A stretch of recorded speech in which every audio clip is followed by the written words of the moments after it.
Hey there, Mr. Redder here. Welcome back to another episode of r/Entitled People Stories. Today we have a very special episode for you, a compilation of some of the best entitled people stories we've read over the past year. So sit back, relax, and enjoy a few hours of the most entitled people you've ever heard of.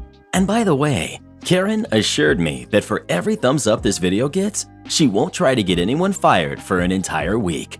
So please smash that like button and subscribe and turn on notifications for new stories from Reddit every single day. Sell unsanitary skincare products? I'll get your business shut down. I'm 24, female. My friend, who's 25, female, has been struggling a lot financially ever since we graduated college. She lives in a really broken down house with a bunch of health hazards as she's not a clean person. She has 4 dogs and they go to the bathroom on the floor, and she barely mops or dusts the place. She also has a bad roach infestation. How people live is not my business, but my friend also started a homemade skincare company. I went to her house one day to drop off some celebratory cake for my fiance and I's engagement party, which she could not attend. When I got there, I saw her making some body butter in a mixing bowl. She dropped a lot of the powder she was using on the floor and just swept it back up and put it into her bowl. I told her she shouldn't sell that, but she said that it was fine and that she had done stuff like that before. I was disgusted and quietly left. She's given free samples to our friends before, and most of the time they've broken out or got some kind of reaction after using it. Nobody ever said anything as to not discourage her, but this was so unsanitary and unsafe. She's pretty popular and good at advertising, so quite a few people have bought her things. She has about 4,000 followers, and a lot of people have complained, but she just deletes those comments. Mind you, these are all locals from our city. I texted her about it and told her to stop doing that, and she told me to stop meddling. I was honestly so fed up and thought about how dangerous this was for customers and made a public post exposing her, and she lost a lot of her followers and her reputation was ruined. She basically lost her source of income, and people started demanding money and threatening lawsuits. One girl claimed she had broken out so bad in hives, she doesn't even list ingredients, that she had to get some sort of life-saving shot. My friend group is very angry at me, and they've said mean things. I do feel bad because my friend already is struggling. I don't know if I can even call her my friend anymore. She's losing her income and possibly facing legal problems now because of me. But I really wanted to protect those people. Am I the jerk? Not the jerk. You probably saved someone's life by shutting her down. Not the jerk, exactly. She has no regard for the safety and wellness of the people purchasing her nasty stuff, and it's a good thing you made people aware. Not the jerk. What your friend did is gross. I don't want to put stuff on my face that touched the floor that probably had doggy doo on it. She needs to get a proper job to help her for the time being until she starts saving enough to then start a skincare company. Maybe try to give her some advice on ways to earn money. She could get a job if she has the qualifications. OP, we've all been trying to help her get a job, but she's been set on cosmetics and having her own business. Her degree in psychology won't get her a job in our city, and she doesn't want to work a cashier or cleaning job, etc. Not the jerk. Imagine if someone allergic to dog hair used her products. The lawsuit would have been way worse then. You did the right thing. You're the jerk. Jealous much? Why are you playing with her money though? You really think those big factories care about customers' health? All natural ingredients like what she was using are way better than the stuff corporations use. You reported her out of spite to shut down her business, and now people have to go back to using corporations' products instead of homemade. I hope she sues you for the damages you've caused her business. I own a daycare that might not be the cleanest place in town, but you know what? At the end of the day, I provide a service that helps people. Don't complain about a little bug bite that happened at my house as if it was my fault. Everybody's homes have a few bugs here and there. I can't even keep my dogs inside because parents who know nothing about animals want to complain about it instead of teaching their kids to not touch animals without permission. Newsflash, if your kid is going around poking random dogs, he just might get bit. I'm good though. I clean a few houses on weekends, and these people got buku money, so they don't even notice when I take stuff and go straight to the pawn shop. All I'm trying to say is don't play with people's money. It's hard out here. The last thing people should have to worry about are so-called friends trying to shut down their hustle when they getting money. Bruh. Well, who do you think is the jerk? OP or her friend? Please let us know. My brain is still trying to process that last comment we just read. I'm suing my ex's stepdaughter if she doesn't pay for what she broke. I, male 38, have been separated from my ex-wife for almost 14 years. She's married now and has 2 stepdaughters. This one involved the older one, Anna, who's 17, I think. Our older daughter, Diane, who's 16, is really into calligraphy. My parents gave her a Japanese calligraphy brush as a gift for having a great school year. We came back from a trip and left them with her mother. I was just getting home when my youngest called me to return. Once there, they were having an argument, and my ex-wife and her wife were trying to mediate. Diane said that Anna stole her brush and broke it. Anna says she took it with permission from Diane. Not true, we checked, and she accepted breaking it, but replaced it with another one, a cheap one. My ex-wife and her wife claimed that it was not a big deal and Anna replaced it. I disagree and told them that either Anna or them have to order a new one or give the money for us to do it. They were willing to do it until Diane told them how much it would cost, $3,000. That's when they flipped the lid and asked why I'm buying something that expensive. I told them it's none of their business or the point. Besides, it was a gift from my parents, not me. They refused and said they can't do it without taking a hit in their finances. I told them that I don't care and they need to pay for it or I would be taking legal action against Anna since she admitted to taking it and breaking it. I told them to be quick because the brushes are limited. Our daughter decided to come with me and took their important things with them. My ex-wife, her parents, and her wife are blasting my phone saying I would ruin Anna's future and that I'm putting our daughters against them and ruining the relationship. We've been co-parenting really well, but I don't know. I think I'm being reasonable. She's not a kid anymore. They wouldn't be shocked if it was a high-end tablet, would they? Just because they don't value the value of an item, it doesn't mean it doesn't have value. Good luck getting the value back. Not the jerk. Not the jerk. Anna is 17, not 7, almost an adult. She's old enough to know that she shouldn't take something that doesn't belong to her. By the way, I believe a limited edition brush can cost $3,000. Like, we see purse companies charging $1,800 for a trash bag. Not the jerk. If a gift that expensive has been broken, then yes, it needs to be replaced correctly. Anna is old enough to know not to take stuff that's not hers. It sounds like Anna is trying to lie on Diane. Diane said it was taken without permission, while Anna said she asked for it. Clearly she didn't ask for it. Definitely take them to court if they don't buy another one. Well, what do you think? Is OP the jerk for demanding that the brush be replaced or not? Please let us know. $3,000 for the brush? Reddit boy, I think we got into the wrong industry. My own mother isn't inviting me to her wedding. I'm 15 female, and my mother's, who's 35, only daughter she has from her previous marriage. She has 3 kids, the rest being 18 and 16. They're boys. This is important to know. Last week, my mom was talking with one of her friends about the color she wanted the bridesmaid dresses to be. My mom had been planning this wedding with her new boyfriend for the past 2 months or so.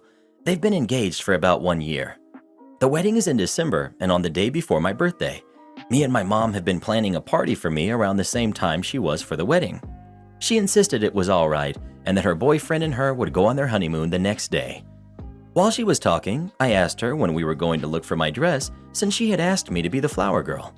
I could see the disappointed look on her face when I asked her, which confused me.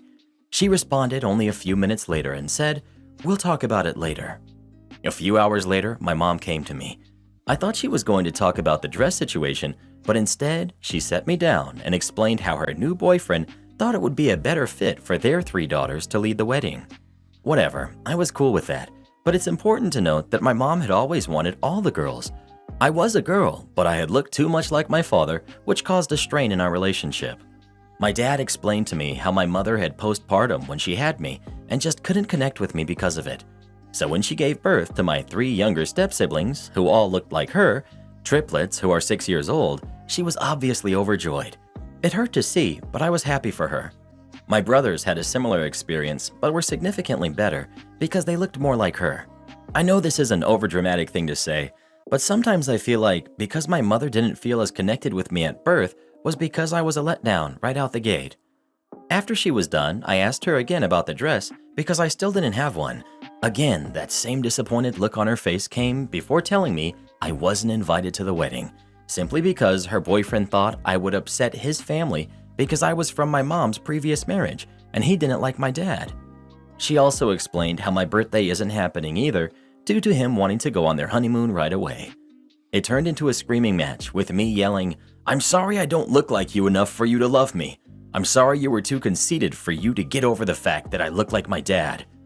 I was kicked out by her boyfriend within the same hour because she had cried to him about what I had said. All my brothers know what happened and have now refused to go to the wedding, which upset her even more, though I don't care about how she feels right now. My brothers had an actual relationship with her, and I probably just messed it up by letting my anger get the best of me. Am I the jerk? Edit. I live with my dad full-time. There isn't any custody agreement that I know of. I usually visit my mom on my own free will or when she asks me to come over, so I'm not obligated to go over there. My parents were only married 2 years prior to having my second brother, divorcing after his birth. They dated after the divorce as a way to make up with each other, but it still didn't work out, but they had me. Edit. All my brothers are full blood. The girls my mom had are half-blood. I said step because I don't consider them to be related to me because I've never been in the room with them for more than 5 minutes due to my mom not allowing it. My brothers were only invited because her boyfriend actually likes them, and his family getting upset that I would be there was an excuse to exclude me. I honestly don't care anymore about the situation, seeing as how my brothers have my back. As for my dad, he's been threatening to call the authorities, but I've talked him out of it because I don't want to get her daughters involved despite there being no relationship. Not the jerk in any way, shape, or form.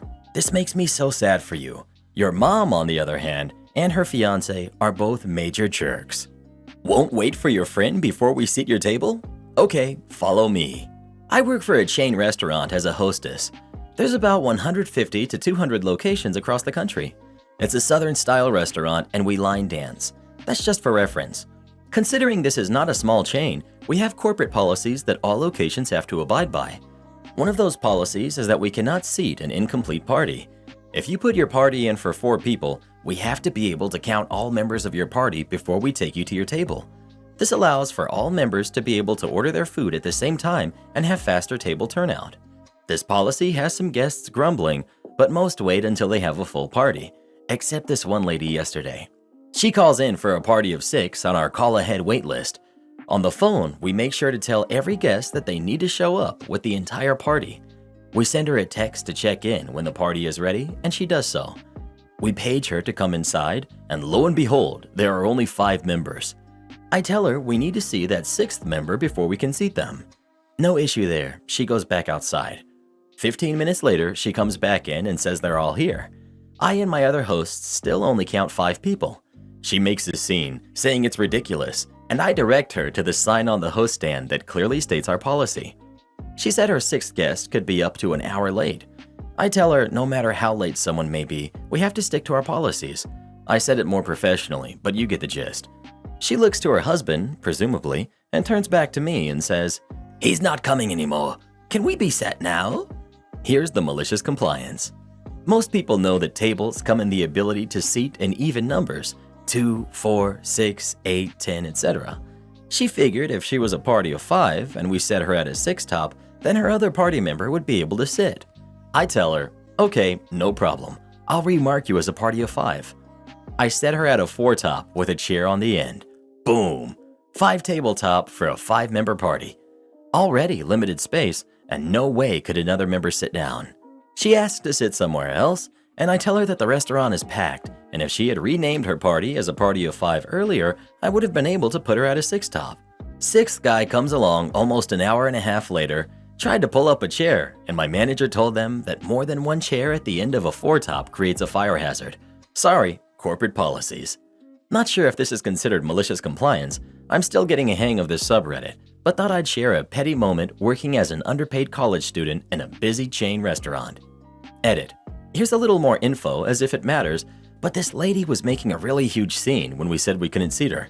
Whether you hate the policy or not, I'm not about to risk my job over one guest who wanted her way and she wanted it now. My 2 weeks are in anyhow because of all the drama that happens sometimes, but I figured I'd share. Edit 3. Our call-ahead waitlist doesn't reserve you a table, it just gives you the opportunity to get the table you want first. If you're not there with your full party, your name gets moved down so the next party can be set until you're ready. Had a similar experience at a restaurant with a very strict rule on seating the entire party. This one is in LA and is really popular. Wait times are about 2 hours on average. You show up, put your name and party size down and wait. They don't take reservations. And you have to have the full group before they seat you. We had a huge party, but we split the group up into 2 smaller groups. Our numbers come, and lo and behold, someone is missing. We checked around and asked another party waiting around if one of them would volunteer to take the seat of the person running late, and we had agreed to give them a beer on us, as they warmed the seat for our latecomer. We had a friendly chat with the volunteer. He was happy enough for a seat and a free beer as his group waited. Totally worked. I saw some confused looks by the waitstaff, but hey, we were compliant. Am I the jerk for ruining my sister's vacation? I'm 22 years old. My sister is 26 and has 2 kids, a 2-month-old and a 2-year-old. I always thought she shouldn't have had another kid because she can barely take care of the other one, and most of the time asks other people to take care of them because she can't do it alone. Our mom is one of those people who goes and helps a lot, definitely now that the baby is born. Now for the vacation part. I booked a vacation to a beach a year ago. It was quite expensive, but this is something I really wanted, so I saved up for it. I asked our mom if she wanted to go with me. She said yes. I booked and paid for 2 people. A month before we left for the vacation, my mom said my sister was also coming with us because her boyfriend was away that same week on a bike vacation. There wasn't really a question in it, they just announced it. Afterwards, I went to our mom and said my concerns about how I was afraid I would have no time for myself and I would have to babysit all the time. Something about me, I'm high sensitive, and I get overwhelmed very quickly by constant loud noise, and being an introvert, being around people mentally drains me to the point that I can't do anything anymore but just sleep. They know this. We're now 4 days into the vacation, and everything I feared has come true. I have to constantly keep my 2-year-old busy while my mom and sister are on their phone or taking care of the baby. Even when I go somewhere else to be alone for a second, like lay on my bed or something, he follows and keeps asking to play. I love him, but it gets to be too much for me. The only way they leave me alone is when I'm sleeping, so I've been doing that a lot, which means that I wasn't able to do anything that I wanted to. My sister told me today that I'm ruining her vacation because I make a long face all the time. I don't know if that's an English expression, but in Dutch it means I'm not happy all the time. I was so annoyed. I told her, "What do you mean ruining your vacation? I paid for it. This is my vacation." She began yelling and said that just because I paid for everything doesn't mean I can sit here and ruin it for her. I said, "You invited yourself. I didn't ask you to be here, and you promised I wouldn't have to babysit." She began yelling louder and said I hadn't done anything for the baby. That's a lie. I had given him his bottle a few times and held him while he slept and cried plenty of times. I told her, "Who's been keeping the 2-year-old busy?" She got more angry and said, "Isn't that normal for you to want to play with the 2-year-old as his aunt?" Our mom was looking at me very distraught, because how could I complain about playing with my own nephew? They stormed out and yelled that there really is something wrong with me and I should think about what I said. I've been crying nonstop and I have no clue what to do anymore. They don't talk to me, and I'm stuck here with them until Friday. Am I the jerk? Not the jerk. Your sister sucks. And so does your mother. I'm sure she was worried about leaving her older daughter at home with her kids when both she and the father would be away. But it's not fair to ruin her younger daughter's vacation, which she paid for, by inviting the sister along. Not the jerk. Well, who do you think is the jerk? OP or her mom and sister? Please let us know. No better way to spend your vacation than by taking care of someone else's kids. Am I the jerk for refusing to stay in my husband's childhood home if his parents wouldn't let me wear shoes inside? I have plantar fasciitis, and I'm in the middle of a rotten flare-up. One of the most important aspects of handling it is making sure to keep your arches supported at all times. This means that I basically haven't walked around barefoot for more than a minute here or there for the past, 5 years.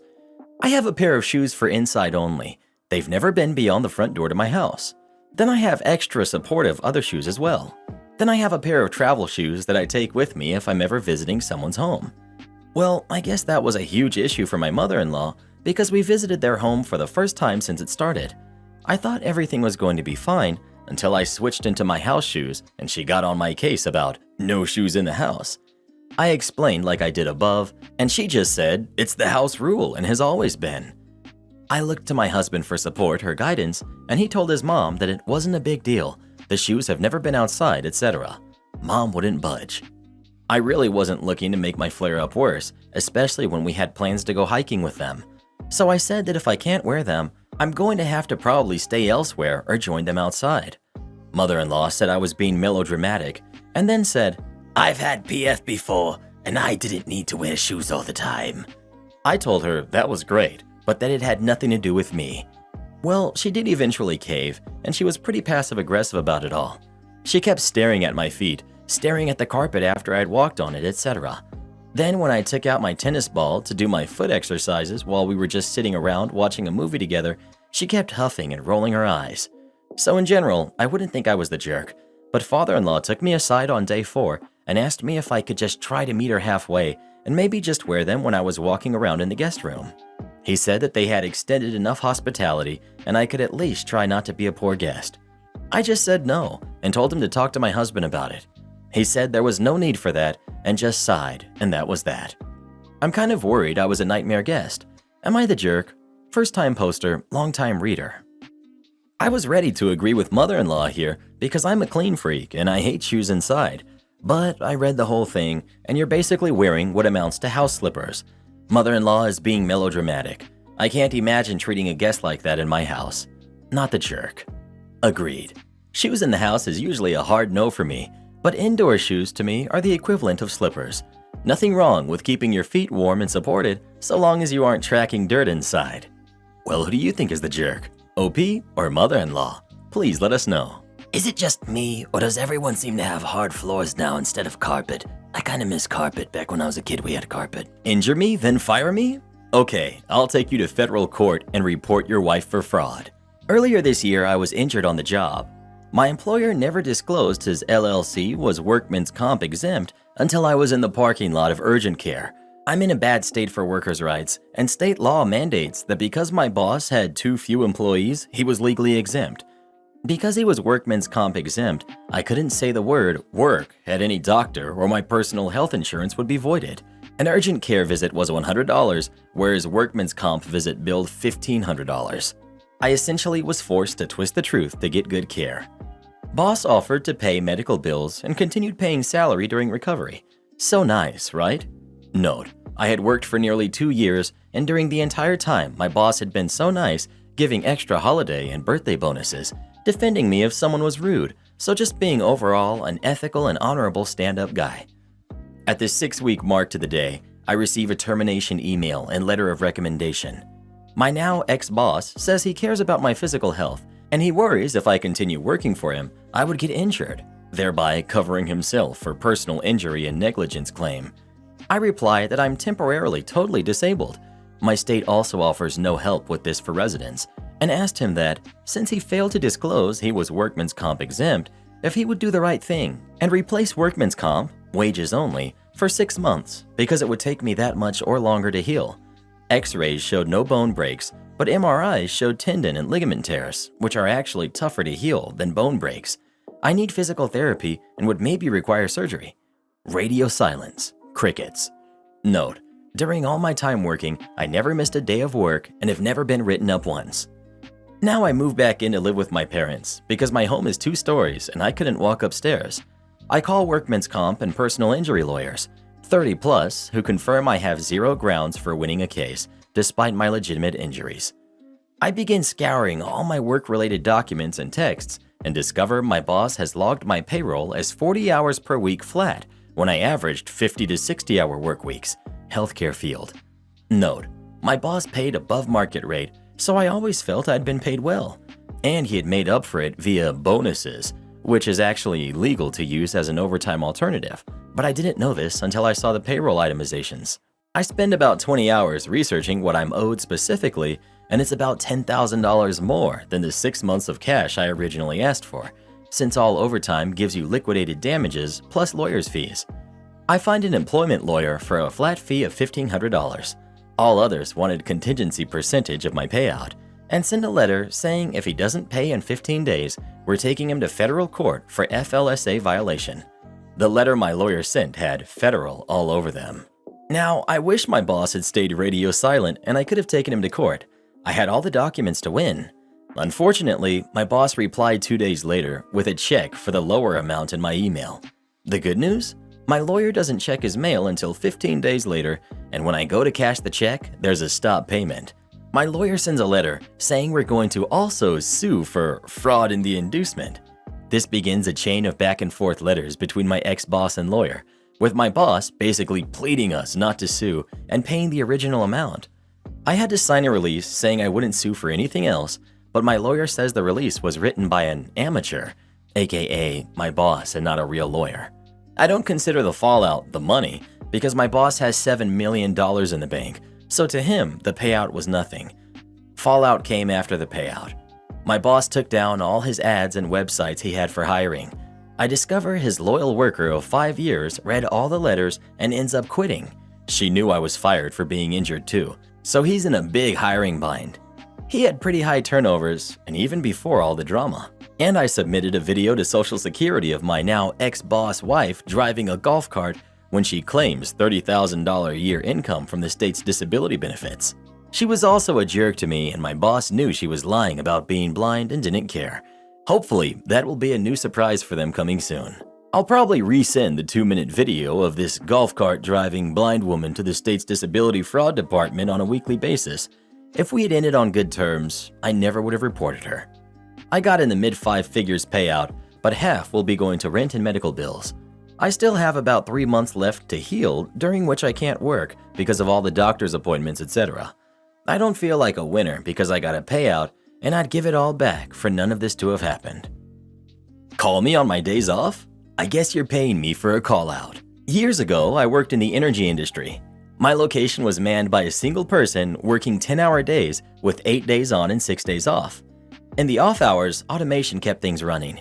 During those 8 days, I was on call, so if there was a problem at the location, I was required to drop what I was doing and either log in to fix some issues or drive the 50 miles out to the facility to fix the problem.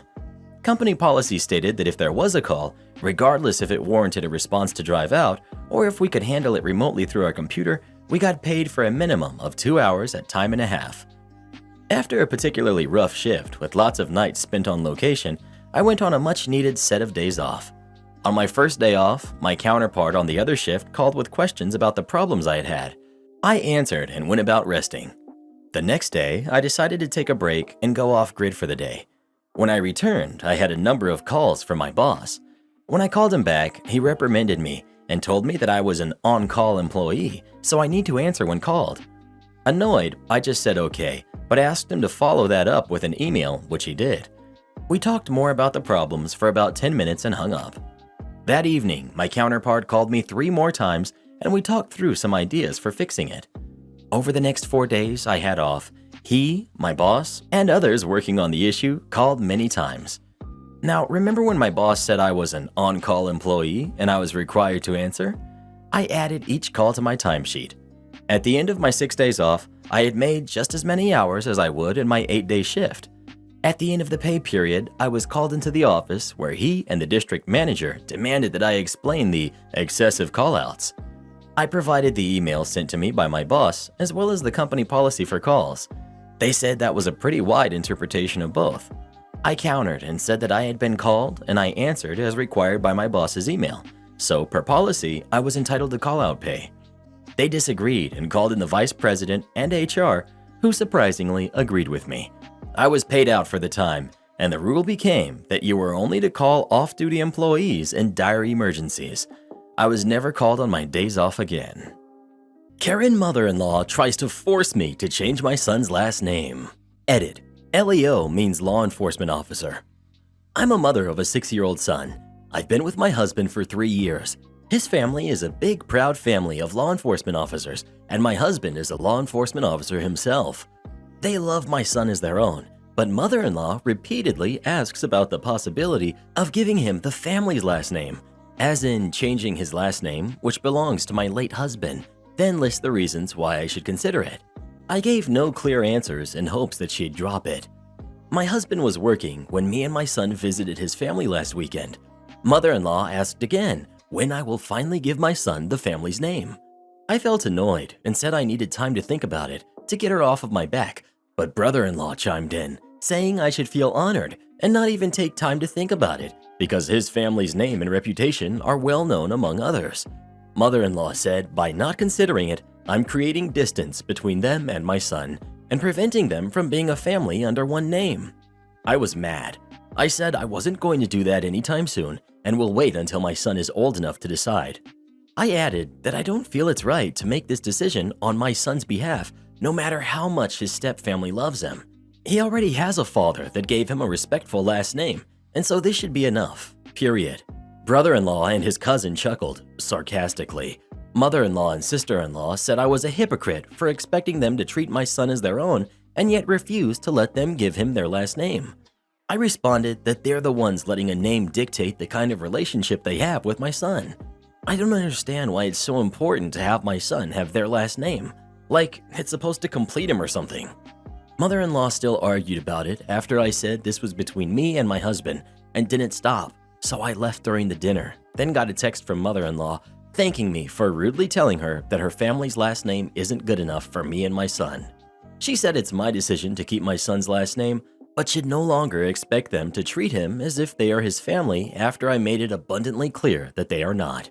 Mother-in-law emptied the room she had for when my son visits, and sister-in-law sent her husband to take back the gifts that she gave to my son and made up an excuse for it. I was hurt and consulted mom, who said I should show my in-laws compliance if I wanted benefits for me and my son's future since they have potentials and are well off. My son's current last name is useless at this point, according to her. My husband is conflicted. One minute he's saying his mom kind of has a point. The next he's on the phone yelling at her to stop it, but still thought being rude was not the way. Did I go too far? Was I the jerk? I told my husband I won't be visiting anymore, although he said he could tell them to apologize and drop it. But I feel like this is too big for an apology to fix, even if I seemed rude. Aunt told my son that we're replacing him, so I embarrassed her and kicked her out of my house. I, male 26, married my wife, female 26, 6 years ago. After 2 years, we tried for kids, but couldn't because of health problems my wife had. After a year of trying and going to different doctors, we decided to adopt. After another year of paperwork and court hearings, we finally had our then 5-year-old son, and he was a blessing. We love him with all of our hearts, and he loves us. He immediately started calling us mom and dad. That really made us feel like we were his parents. Now, fast forward 2 years later, my wife unexpectedly got pregnant. We don't know how it happened, we just thanked God and were overjoyed. I cried and held her for half an hour when she told me. Our now 7-year-old son was also really excited. We threw a small party for just family members and close friends. Everything was going well. Our son was playing with his cousins. After a while, I looked for him because he hadn't eaten his dinner yet. I asked my nephews where he was, and they didn't know. I asked my wife to look for him. I wasn't worried or anything. It would just be easier if both of us looked. We found him in his closet crying. We got him out and asked him what was wrong. He kept crying and saying he didn't want us to get angry with him. I told him we could never get angry at him, and he could tell us anything. Now this next part is where I got red hot. This is somewhat how it went. Me: buddy, what happened? Did somebody say something? You can tell us. Wife: baby, look at me. What's wrong? Then he hit us with the most heart-wrenching question. I felt like crying right then and there. My son: are you going to stop loving me and throw me out when you get your real baby? Edit. The part that hit us the most was the real. After all the love we gave him, he started doubting if he was our son. We were shocked. My wife immediately hugged him, saying no. We told him that even after the new baby comes, we would never stop loving him, and that he's our son no matter what. We just kept repeating that we loved him. He started crying more and hugged us both. After he calmed down a little, we asked him who told him that. He said his aunt. I was fuming. We told him to stay in the room. We went to the living room, and there she was, gossiping, living her best life. Not for long, though. I just let loose in front of everyone. I went to her and yelled, "Why would you tell our son we would throw him out and not love him anymore after the baby comes?" There was a look of horror on her face. My mother-in-law comes and asks what's wrong, and when we told her what had happened, she, my aunt, started crying, saying she didn't mean it that way, and we were obviously going to love our own blood more. That was the last straw for my wife, and she went off, saying that she has no right to tell us who we are supposed to love more, and we would love both of them equally. Aunt started saying she was sorry and she didn't know our son would make such a big deal out of it. I was sick of her crap and I just told her to get out. My father-in-law and mother-in-law agree with what I did, but some family members are calling us saying we should have just talked to her in private. As angry as I was, I feel really bad now. Edit 2. Thank you for all the kind responses. I felt bad because she was bawling her eyes out when she left, and to have done that to someone the same age as my mom didn't feel right to me. But after a long talk with my wife, whose exact words were, "Nobody talks to my son like that and gets away with it," and reading all the responses, I feel justified in how we handled it. There's a family WhatsApp group on my wife's side, with the aunt and a lot of the relatives who said we should have talked to her in private. We messaged in the group this morning saying that we don't regret what we did, and Aunt should have known better than to tell a 7-year-old such a cruel thing. Aunt wanted to apologize to my son in person, but we refused. He doesn't seem to remember what happened, but someone responded that he might, and after seeing how much pain he was in, we don't want to bring up the topic to him again. Keeping me up at night with your parties? Enjoy being shamed on the national news. In September of 2020, the apartment next to mine was rented out to 2 younger women. Both were students. After they settled in a bit, it turned out they wanted to have a party. No big deal, except Belgium was in full lockdown at this point due to lockdown, and you were supposed to only have 1 fixed visitor over. But then again, to be young again, etc. So I didn't really care. During this time, I was working in healthcare. I work with the mentally disabled, but I volunteered for the ad hoc lockdown team, meaning I got called upon to tend to those residents who were sick and needed quarantining, or were effectively diagnosed. This meant pretty long working hours, and I spent about 10 to 11 hours a day at work, with a full hour bike ride to and from work. Needless to say, I was pretty tired pretty much all of the time. So I wasn't looking forward to the noise from a party, but I'm pretty chill and know that living in the city, some noise is to be expected. So they're having their party, and I can stand some noise and music, but this party was wild. People shouting full on in the hallway, wrecking things, etc. At about 4 in the morning, I introduced myself to the neighbors and asked them when could they expect their company, plus 20 people, to leave, and if they could refrain from having a party the next day, as I have to work and get up at 6 every day. So they promised they would keep it down the rest of the night. They didn't, and that they wouldn't have a party the next day. Plot twist, they did have another party, and then they did another one the day after. At this point, I had been going a full 3 nights without sleep and was nearing neurosis. Every night I had talked to the girls, and every night they would be full of apologies and stuff, but nothing would change. I also felt terrible when I had to enter their place because it would be absolutely packed with people, and I work with some pretty vulnerable people at work who I wouldn't want to get sick. Luckily, the weekend came and they went to their parents and I could recover a bit. Suffice to say, I wasn't really liking my new neighbors. During the next few weeks, they refrained from big parties, but they would have a constant flood of people coming over during the night. And by constant, I mean constant. Like their bell would ring 70 times a night, and people would always be coming or going, and those people would be drunk and loud. Our communal hallway is pretty much an echo chamber because it's all stone, and any noise will travel throughout the building. Basically, I couldn't rely to sleep that night. It drove me crazy. I could only sleep Friday through Sunday because then they would go off to their parents or whatever. I couldn't grasp how they could know this many people that would always be coming and going. During one night, while knocking on their door to complain about the noise, I encountered my upstairs neighbor, who's also on Reddit, hi, and decided that we would have to join forces to get this to stop. My neighbor told me some important bit of information.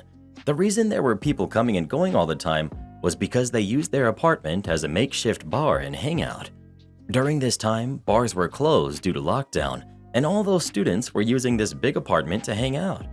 Moreover, across the street was another frat house with 5 boys living there, and that too was a secret hangout. So people would hang out at those 2 places and cross the street if they wanted a different atmosphere or wanted to see their other friends, etc. And the boys from across the street would also come over 15 times a night.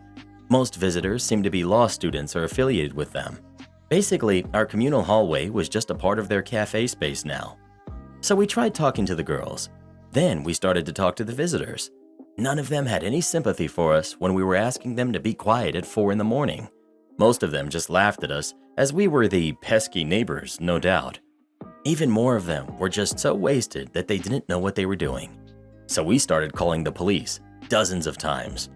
Most of the time, they weren't let in, and police told us they couldn't do anything. We kept calling as we wanted a record of our calls in the system. Belgium was still in full lockdown at this point, and what they were doing was full-on illegal. Even so, police told us their hands were tied if they wouldn't open the door. When the police couldn't help, I turned to the next best thing. I'm a social worker, and so I have no problems looking up information and calling around to look for help. This is what I did. Most places, student unions, police, town hall, were understanding but couldn't really do much. So I acted on the suggestion of the upstairs neighbor and contacted one of their deans. I shot him a nice email about sorry to have bothered him and taking up his time, but I had this big group of students from his faculty ganging up every night, and maybe he wanted to know about it since they were breaking every possible lockdown rule that existed at that time. Especially since me and my neighbor were about to go to the papers with this story, as secret lockdown parties were becoming a thing in the papers at this point. This dean called me back right away, and we had a nice talk about our problems. He told me he was on it. So basically what he did was call the law student girl and her parents. Big drama ensued, and we finally got to sit down with the girls, and they finally sounded like they were sorry. Tears were shed, for which I had no patience, to be honest. We learned that the police had actually been inside a few times, and they were issued tickets for having secret parties. Those were 300 euros each a pop, so no idea why they didn't just stop. We learned that they were not happy because the dean had called them up at 11 o'clock and they were still asleep. To which I said, well, that's your problem. You were still asleep at 11 o'clock. I'm up at 6 every day, and you girls haven't been a bit understanding about that. So we got to feel a bit like we got our revenge and we got to vent, but we kept it kinda nice and parted in good terms, hoping that this would have been it and we could live together as nice neighbors. But if that were the case, I wouldn't be here, right?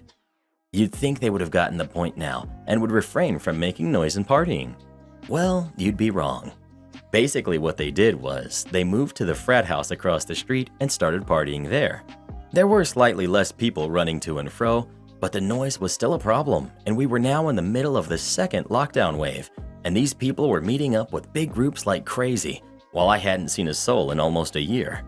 Never mind the people at my work, who were forbidden from even going to their own family. This whole thing was just ridiculous. My upstairs neighbors happened to film such a party across the street and had sent the clip to me. We were thinking about going to the press with our story, but weren't really sure if it would be a good idea. So I posted the clip of the party on the subreddit of our country to test the waters. It got quite the comments and upvotes, and it seemed most people were also sick of people disregarding the rules and having secret parties. After some talks with the upstairs neighbor, we decided to contact the press and simultaneously go up a step in the university hierarchy and contact the vice rector that had the power to start up a disciplinary case against the students. This person is one of the 12 vice rectors for a total campus of about 15,000 students, so quite high up. Things moved fast. Local news actually picked up our story from Reddit and contacted me, and we gave some background info. They confirmed with the police that cops had been dozens of times to our address and across the street and weren't let in most of the time. We mentioned that the university was involved and that we hoped they would finally intervene. The next day, the piece was up on their website. It went viral there and got promoted to the sites of most national newspapers.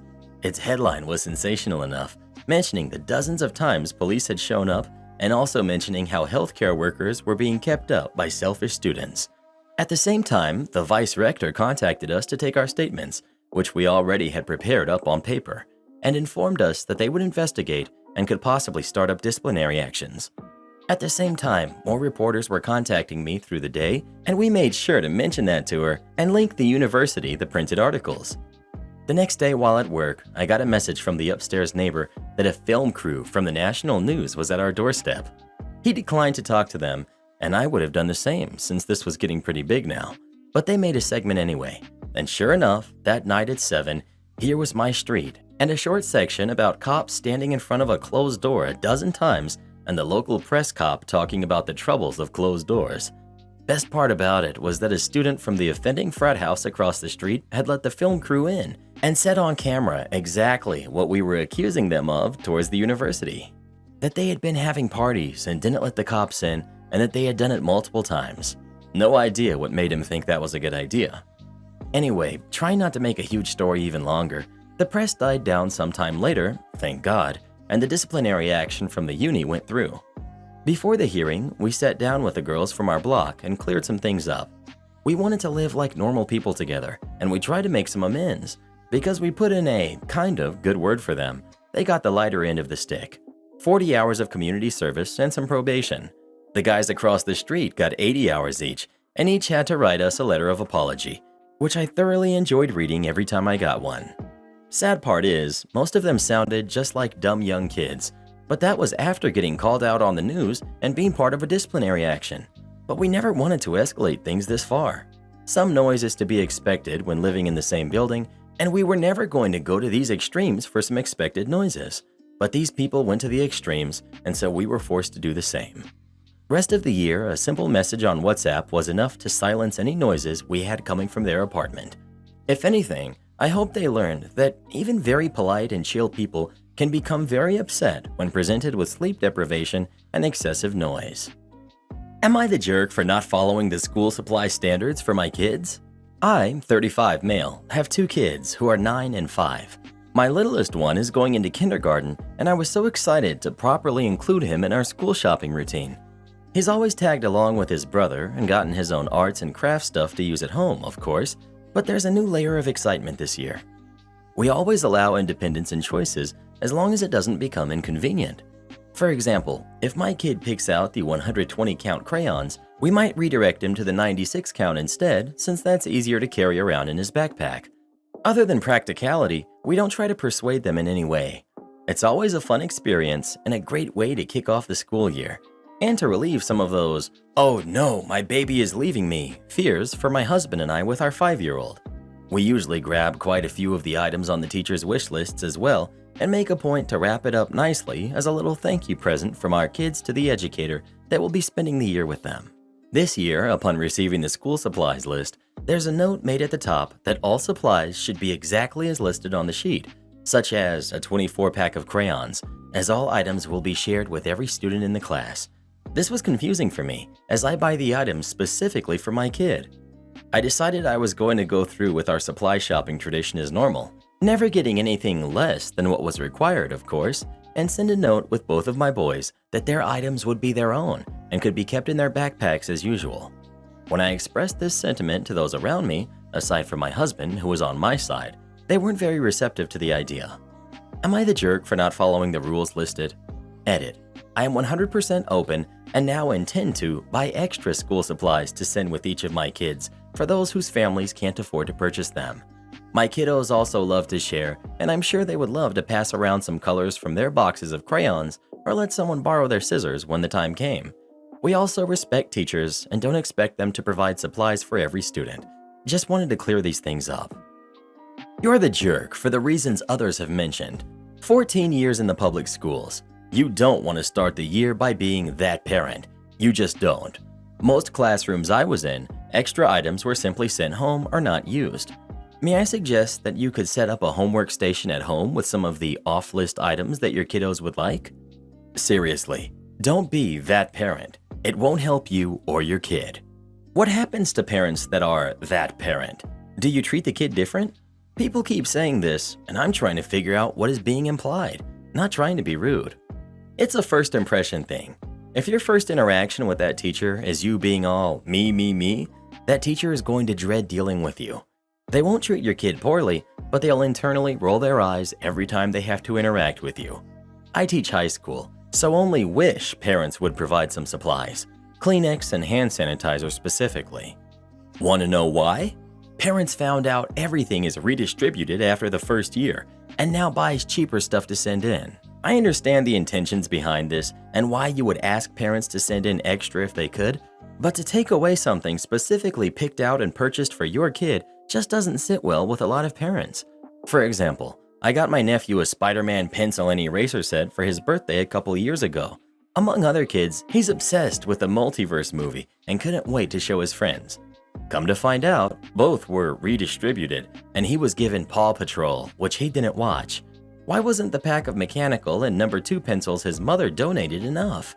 Not only that, but now he gets to watch someone else enjoy the set he likes while he was given the baby show pencils. Schools seem to promote expression when it comes to certain things, but not others in my opinion. Now he just takes the generic stuff to school and uses the cooler stuff for homework. All these practices do is lower the quality of materials used in class so they break more often or are crap to begin with. I always had an issue with the redistributed. I bought quality products, but my kids came back with dollar store flimsy folders, etc. So yes, I was that parent and labeled their stuff, but sent extra unlabeled. This is why our 3 kids go to a private school.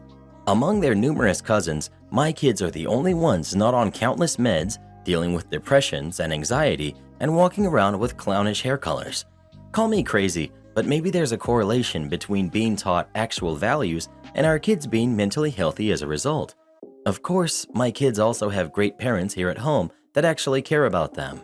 You know why? Because I waited until I found the right man that I knew would provide for his family no matter what, which is why we started one together. Advice to all parents who want their kids to be mentally sound. Do not send them to our failed public school system. Don't try homeschooling either, as our kids do need to interact with others. Edit. You can insult me as much as you want. At the end of the day, my kids are healthy and happy. Believe it or not, as long as my family is okay, your insults hold no power over me. I'd rather be doing laundry or cooking dinner for us any day than to be spending all hours of the night on websites complaining about what a victim I am. Edit 2. I'm 41, so definitely not a baby boomer. Just a happily married woman with a beautiful family that God has blessed me with. The anger and bitterness I'm seeing here is why I prefer to stay off the internet for the most part. I will pray that your troubled souls find peace.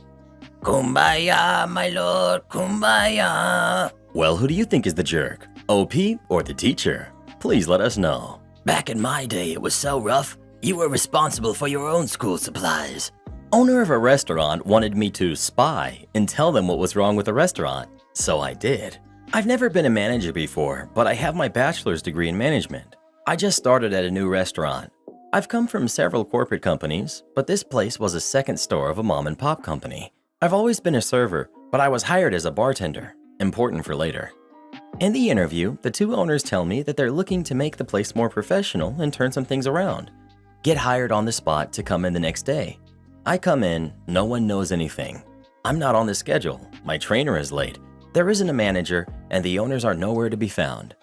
When I actually start working, I'm just thrown in, expected to make drinks, take orders, know the kitchen, everything. No biggie. I jump in and do what I gotta do. Some highlights. The staff are drinking alcoholic drinks on the job, not measuring the ingredients, giving out free drinks, not checking IDs, and close the restaurant 2 hours early, etc. The next day, the only server scheduled for dinner is running late. The morning server asks me to fill in until he gets there, so I end up just covering the entire floor, about 10 tables, by myself on my second day in training.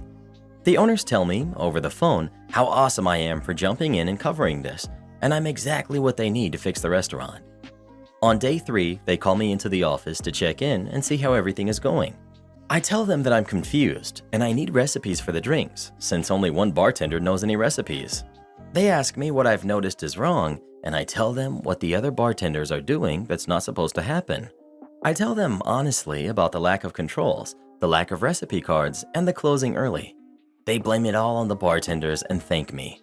Tell me that I need to keep an eye out and stay in touch with what's going wrong in the bar. Cue malicious compliance.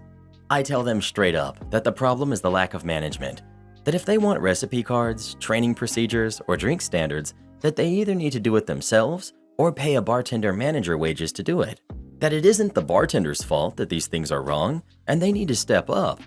After a long, unproductive, unprofessional conversation, the owner told me to get out of his restaurant right now and never come back.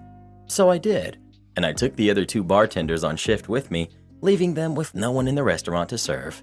They wanted to tell me that I'm too ignorant about running a restaurant, but they get to figure out how to run their own restaurant now. ETA. This place charges $24 for a chicken Alfredo and $14 for a margarita with well tequila.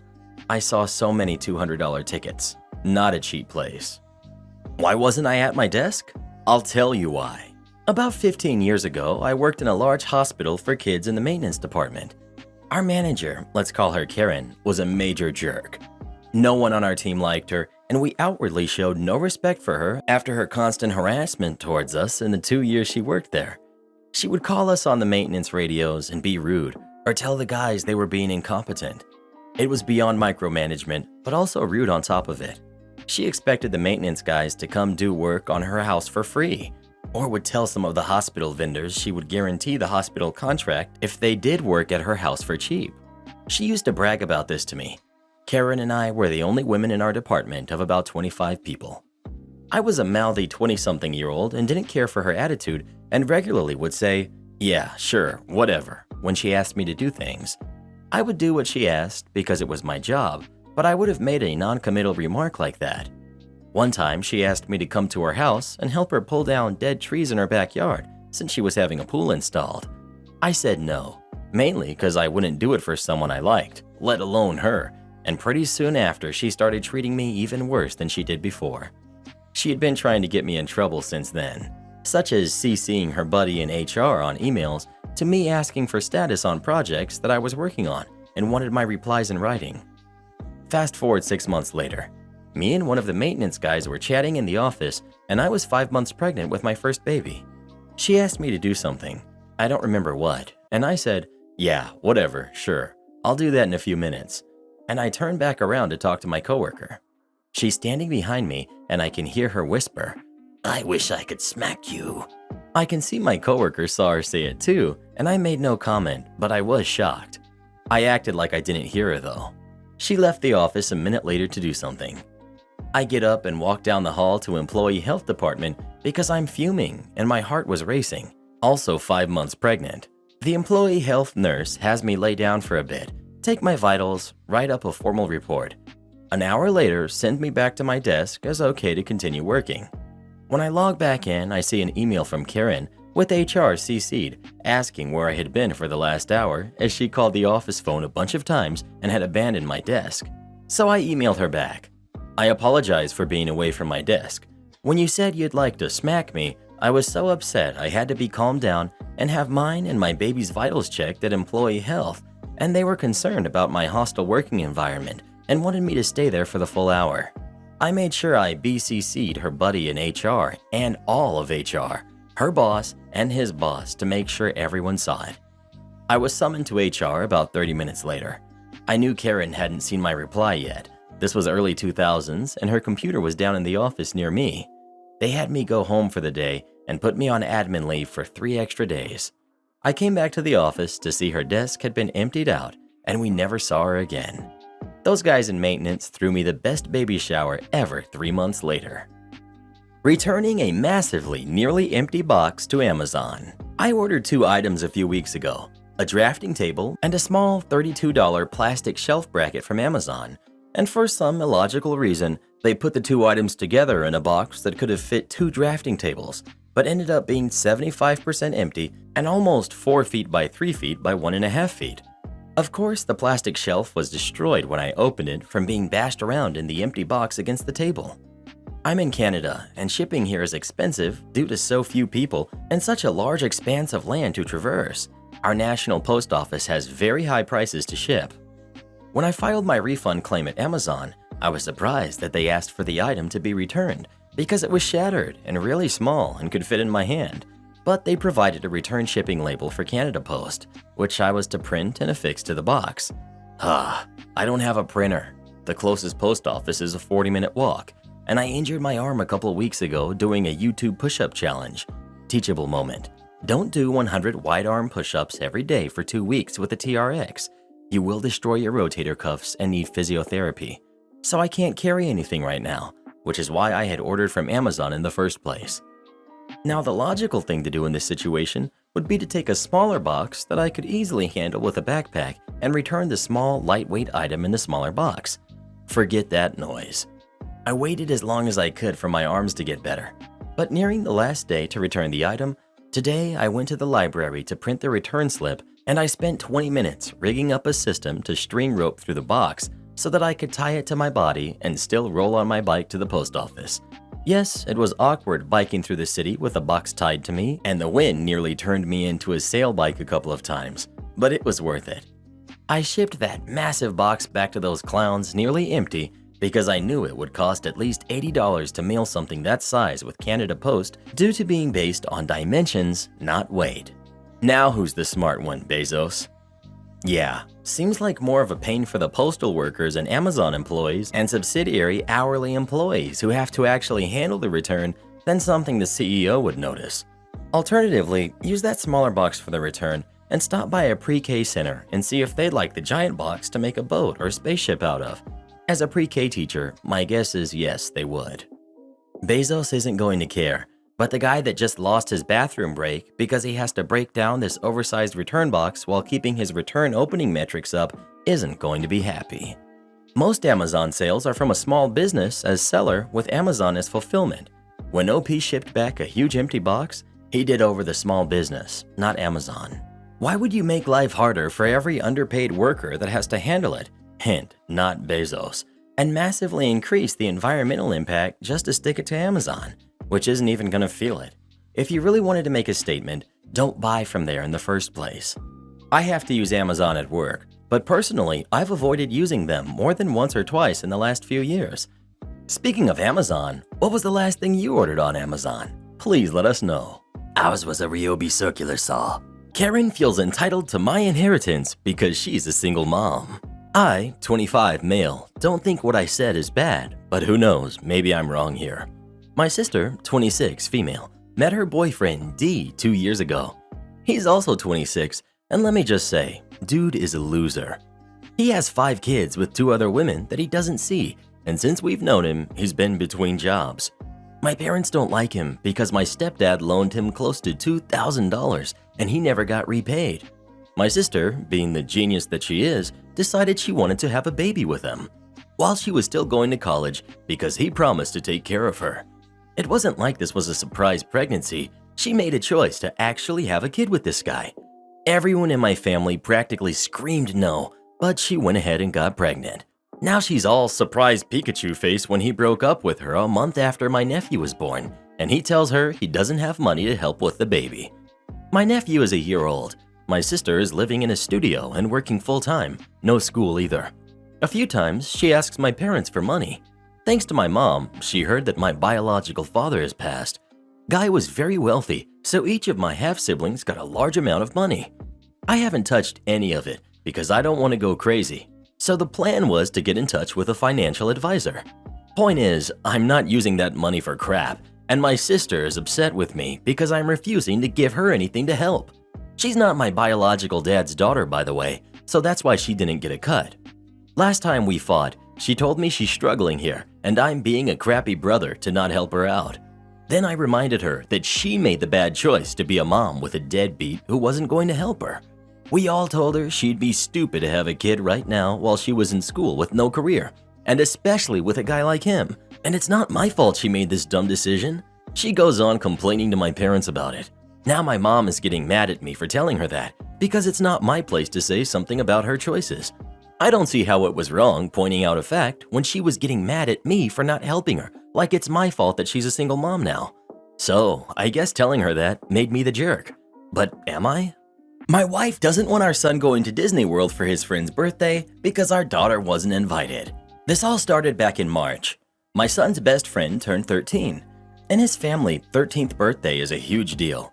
In addition to a massive party, which all 4 of us were invited to, his parents also took him to Disney World. They invited my son to attend as well. My wife was hesitant to agree to this. She said it was unfair to allow our son to go when our 9-year-old daughter can't, especially since she loves Disney and princesses. I said that our kids won't always have the exact same opportunities, and if we set a precedent here, we'll have to stick to it, and when our daughter gets a similar opportunity. So we'd just be punishing both of our kids needlessly. My wife reluctantly agreed, and we allowed our son to go. I gave our son money to buy his sister souvenirs. He did, and his friend's parents even bought extra stuff for him to give to her. Still, when she saw him come back wearing a Star Wars shirt with the Mickey hat and trading pin lanyard, she burst into tears. My wife later said we made a huge mistake and never should have let him go. I, mistakenly, thought all of that was behind us. Now, we are not well off financially, but my brother-in-law is, and he invited all of us to visit a beach house he rented for a summer send-off. My wife told me she wants to have our son stay with my dad and just take our daughter to even the score. I told my wife that isn't happening. We are their parents. We can't favor one kid over the other. Not being invited to a birthday trip of a kid you barely know is in no way comparable to being left out of a family vacation, and I'm shocked she would even suggest such a thing. I refuse to allow it. Now my wife is angry, but I don't care. I'm not punishing my son for being lucky. Am I the jerk? Not the jerk. Your wife sounds like she has a clear favorite out of the two kids, and she isn't afraid to show it. Of course your son should go on vacation with you all. I'm shocked that she would want him to miss out. That's awful. Is she always this unkind to him? I'm not sure it's necessarily a favorite thing. I think OP's wife has good intentions. They're just misdirected and immature. But in her mind, she's making things fair. I think you're being more charitable than she deserves. I've reread the original post 3 times to see if I'm being unfair, but what comes across each time is that all that seems to matter to OP's wife is how the daughter feels, even though I doubt the daughter would, unprompted, want her brother to be excluded from the family holiday or think that this would be an appropriate way to handle things. Can only say that I hope you're right and I'm wrong. Not the jerk, but your wife? When your daughter doesn't make varsity volleyball, will you pull your son from varsity baseball and punish him for making varsity the previous year too? How about when your son gets a partner, but your daughter doesn't? Oh, how about when your son has kids and your daughter doesn't? What will your wife do then? When your son gets into a college that the daughter didn't and is pressured to forego his education and future. Not the jerk, you are 100% correct that your kids aren't going to receive the same opportunities in life. Daughter has to learn how to handle situations like this in life because she's not always going to be treated the same or have the same opportunities as everyone around her, and she needs to learn to handle that with grace. Also, this is your family inviting you, like you said, not a kid's friend. Your wife would be excluding your son from his entire family, which is just awful. Let your wife be angry about this. She's completely out of line. What a strange reaction. I wonder what the root of it really is. Well, who do you think is the jerk? OP or his wife? Please let us know. That mother should write a book, How to Raise a Karen 101. Am I the jerk for holding a grudge against my dad, who took my step-siblings to Paris, but not me? A few weeks ago, I learned from my stepbrother's TikTok that my dad, stepmom, and 2 stepbrothers are in Paris. I was staying with my mom at the time. I'm female, 16, and I would have loved to have been there, but they didn't even tell me they were going. I immediately sent a text to my dad asking if they're enjoying their time in Paris, and despite reading it, he didn't reply until late at night. Then he tried to play dumb and said it's great and he wished I could be there. Yeah, me too. So I replied that he could have taken me, and he said it wasn't possible and we'll talk about it later. So when they returned, I told them that I'm hurt that they didn't take me. My dad took me aside and told me that their finances are very tight. This vacation was a gift from stepmom's parents, and they only bought it for my dad, their daughter, and their own grandkids, and not me. He reminded me that I shouldn't act in an entitled way. They were effectively guests, even though the grandparents weren't there, they just paid for it. And I wasn't invited, so I shouldn't act in an entitled way. I wasn't convinced. They could have refused to go without me, paid for me themselves, gone somewhere cheaper, stayed a little less longer, or asked my mom to pitch in, and she would have. Me not being there was exclusionary. If this was only about money, they could have made it work. So I told my dad that I was disappointed in him. So I came last night, and my stepmom's parents came over for dinner. The subject of the vacation came up, and everyone was talking about it, and I was just sitting there being quiet until I thanked them for doing such a nice thing for the family, while my dad looked at me in a frowned way. Everyone went quiet. My dad tried explaining that I should have understood that this was a very expensive gift. I'm acting like an entitled brat and should go to my room if I can't behave myself. I said it doesn't seem like I belong here anyway, and told them to enjoy your family dinner, and I left.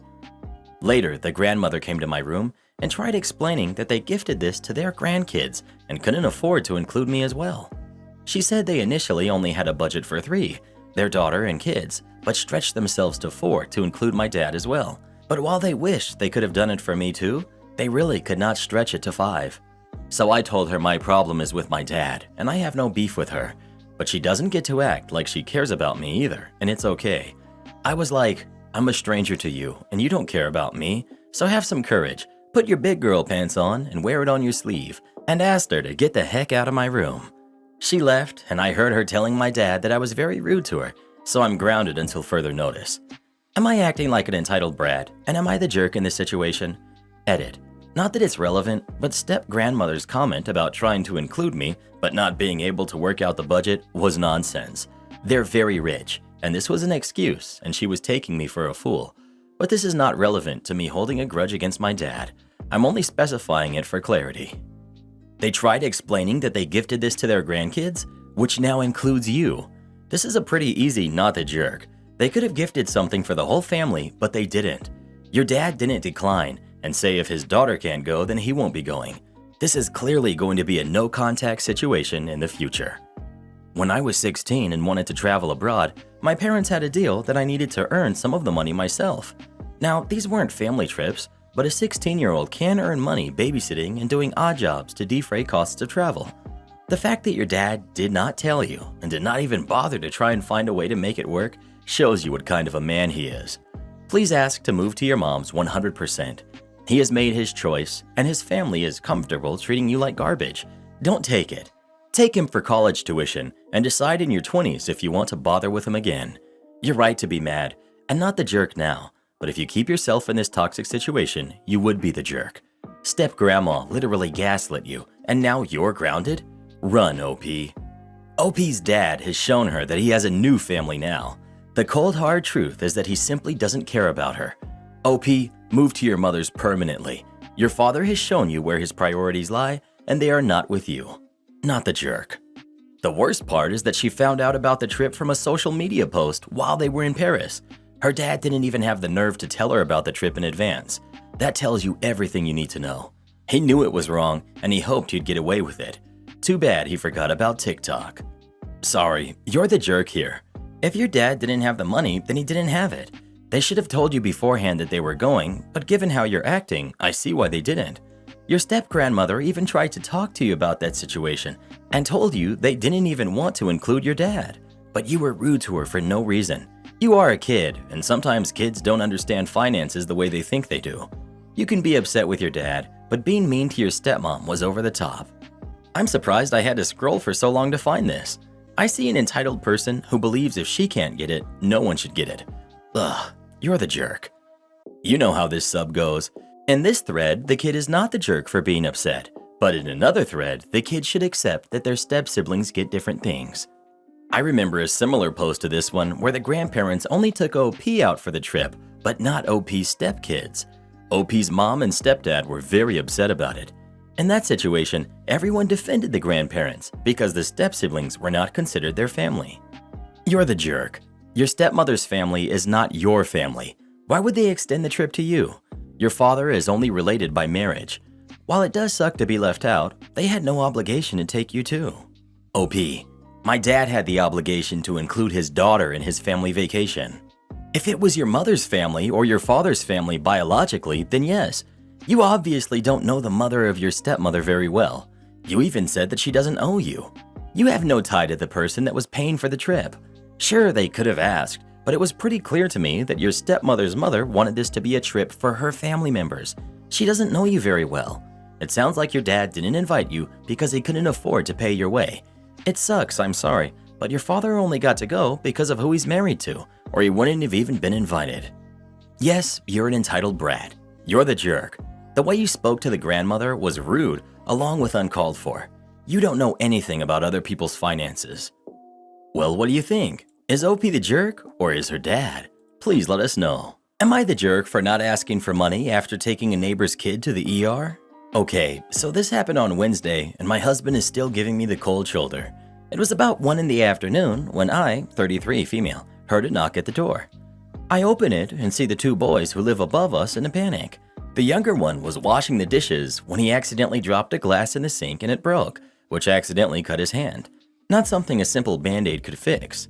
They asked me for help as their mother, 31 female, father not in the picture, and their emergency contact were respectively at least 40 to 60 minutes away.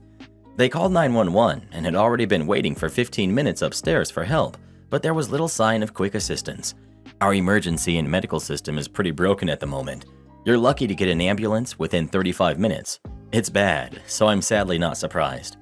Anyway, I quickly get myself together, wrap his hand a little better with a towel, call a taxi, and off we go to the ER. The older brother spoke to their mom on the way and kept mom up to date. Mom asked me if I wouldn't mind staying with them until she was able to get there. Estimated another 30 minutes. Ended up being 60 minutes due to traffic. Sure, no big deal. We're on our way and everything will be okay. She can take her time. Her boys are being looked after. The ride was only about $15, about a 10-minute ride, and I spent another $20 on food and a treat for them both. I'm sure after all the panic, they were not feeling all that great. Felt better after checking at the ER, and getting a little food and sugar back into their system couldn't hurt. Mom finally arrives and is extremely thankful. I say no worries at all, happy to help, wish them all luck and head on home. Later found out that he had to get a few stitches, but handled it like a champ. Hubby, 35, male, gets home. The hellos and daily debriefings happen. I tell him about the boys and everything. He's glad everyone was okay, but goes on to ask when I'm going to ask Jenna when she'll be paying us back. I was a little surprised and told him I hadn't planned on it. She doesn't know it cost us anything, and it's not a lot of money. It's $35. It's not going to break our bank. It was an emergency, no big deal. He counters with how we're trying to save for a house, car payments, all this other stuff, and starts getting very hot under the collar. I tell him I'm not going to ask her, but if she offers cash as a thank you, I won't decline. I'm not going to chase her down, however. He called me a fool and wasteful, and that her kids aren't our financial responsibility. I just rolled my eyes and walked out of the room.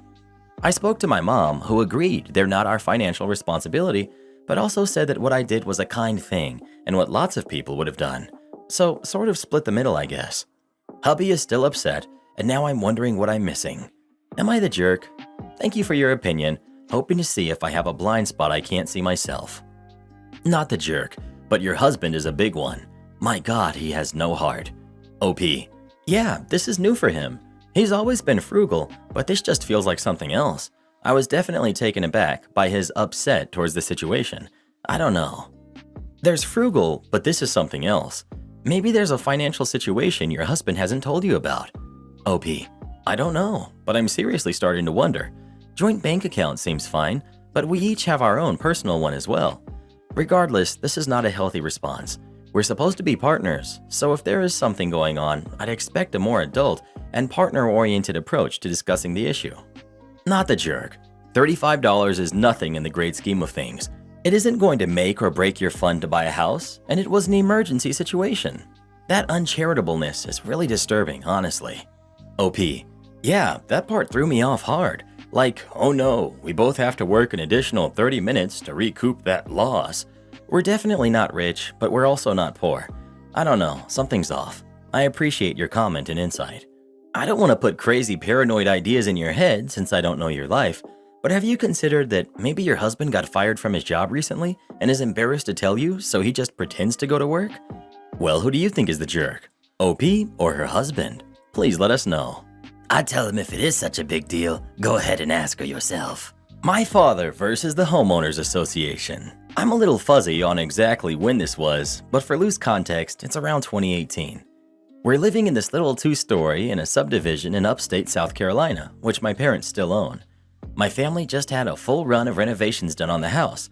Kitchen remodel, new floors, wallpapers removed, new paint on the walls, etc. The folks who painted did an especially good job, and since they were a small local business, they wanted to know if they could put a little sign in our yard for a few days as advertisement. You know, those little plastic-type yard signs, nothing big or fancy. My dad was happy to oblige and showed them where to put it to avoid the sprinkler system. Everything's great. 2 days later, a letter arrives in our mailbox. It's from the HOA. According to the bylaws, no signage can be placed in a yard for more than 24 hours. We hadn't been planning to leave it up more than a few days, maybe a week at the most, but to be told that supporting a small business was an eyesore came well out of left field. This is the part where I tell you that my father, despite being a very considerate and respectful man, had something of a problem with authority, especially when that authority is arbitrarily telling him what to do on his own property. First thing he does is pull out his copy of the neighborhood bylaws. He and my mother both look over it, and lo and behold, the quoted passage does not indeed state that no signage or similar mode of advertisement is to be displayed in a yard for more than 24 hours.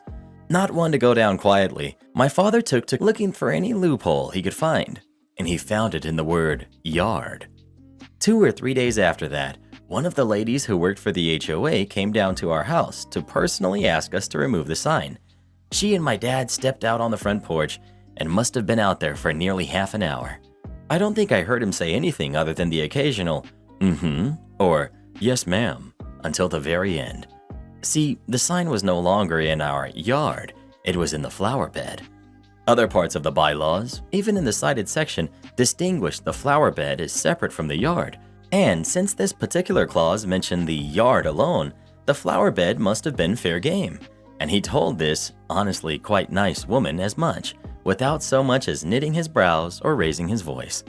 The sign stayed in our flower bed, perhaps out of spite, for nearly another month before we finally took it down. Guest recognized me from a once popular TV show. Now my coworkers know my secret I've been keeping from them. So I was on an episode of a show that aired years ago that was wildly popular and showed how poorly run hotels could be turned around to turn a profit. I was a former housekeeper who applied for a front desk position at this particular hotel, only to have the GM bait and switch me and put me in housekeeping, and needing the money, I took the job. Worst decision of my life. A few weeks after employment started, we found out we were selected to be on this show. That was a nightmare in itself, and if you didn't already know, reality TV is totally scripted. I was actually being directed and told what to say when it came to a scene with the entire housekeeping department. I've long since moved on and tried really hard to forget about this moment in my life. I'm now a newly promoted front office manager for a much better hotel and love where I'm at in my career versus where I started out. I was helping a new desk agent check in a guest, and the guest just kept staring at me. I started to get uncomfortable, and I think he could tell. Guest: you look familiar. Have we met somewhere before? Me, checking the name on his reservation to see if it rings any bells. No, sir, I don't think we've met before. Guest: no, I've seen you before. I know I have. Where all have you worked? Me, I've only lived in this area for about 6 years. Before that, I was in a different state. I think that's it. Where did you work when you lived there? Me, this retail store, this giant gas station chain. I did a brief stint at this one hotel. That's it! You were on that one show years ago. Me, facepalm. You remember seeing me on that show? I was literally only filmed for maybe 5 minutes. Guest: I'm such a huge fan. I still watch the old episodes on that one streaming service, and the hotel you worked at was always one of my favorite episodes.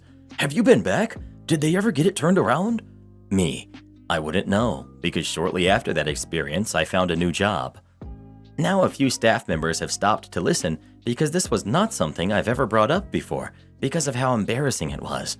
Not to mention I worked for an idiot, and when I was threatened by coworkers, he turned a blind eye. So mentioning I was a part of this episode is not high up on my priority list. After I get him sent on his way, I have about 5 staff members from other departments questioning me about the TV show and why I never mentioned it and so on. Pretty soon this guy is back and telling everyone in the lobby that he sees about my fame and to come talk to me. No one did, thankfully. I think they thought he was completely off his rocker, which was nice because I really didn't want any more people knowing my deep dark hospitality TV experience. So if you're a fan of one of those shows and you recognize someone, maybe don't bring it up. Chances are we might still be embarrassed that we took part in a crap show circus called reality TV. Have you or anyone you've known ever been on TV? If so, what were you on? Please let us know. I think it actually sounds really cool, but what would I know? I've never been on anything like that. Today, a customer got annoyed, abandoned his shopping on my tail belt, and just walked out, and I felt for the guy. So this happened earlier today. I was on till serving, as were a couple of others. It was busy, so there were a few of us on the tills. As the number of people started to dwindle, the till in front of me closed down and was serving the last few customers who already had shopping on her belt. I had been serving for a good few minutes afterwards and started closing down too when I noticed the number of people at the till in front of me hadn't changed. There were 2 people left, a guy who had a few bits and an elderly woman who was in front of him. The elderly woman was trying to use a coupon that, for whatever reason, was simply not working, but was adamant about using it. I couldn't hear the details, but let's be honest, the lyrics may change a bit, but the dance is always the same. At this point, I had nearly served everyone who was left on my belt, and I honestly felt for the guy who, at this point, must have stood there waiting for 10 minutes or more. I managed to catch his eye, smiled, and gestured for him to come over to my till. He smiled back, picked up a couple of his items and put them on my belt. I only had 1 customer left before I could serve him. "Those are on offer," demands the woman I was serving, pointing at her bakery items. Those are buy two, get one free. I know they are. Sorry, but I'm pretty sure these are not the items on offer. Yes, they are. I saw the sign. I know those are the ones on offer. I'll get someone to check for you. A minute passes, and I get informed that her baked goods are in fact not on offer. She doesn't say anything. So that'll be... What about those? I know there's an offer for them. She's now pointing at some other food items. Get someone to check them too. I know they're on offer. I'm only partway through asking someone to now check for another offer when the guy who I had beckoned across mutters something under his breath and just promptly walks out of the store, leaving his shopping behind. As he left, I saw the elderly woman still at the till in front of me, now with the manager there too. Even though I knew I was going to have to put his shopping back, I honestly felt for the guy. Oh, and in case anyone was wondering, none of the items the lady at my till bought were on offer. As a guy who just wants my stuff and to get out, self-checkout is the best thing to ever happen. Obviously, that's not always an option. Am I the jerk for not allowing another passenger to recline in their seat? A few days ago, I was coming back from Hawaii on a flight that was due to take over 10 hours. As I sat down in my seat, I could already tell that this wasn't going to be comfortable. My knees were already pressed up against the seat in front of me. Some backstory. I'm 14, male, but I look way older due to my height and overall build.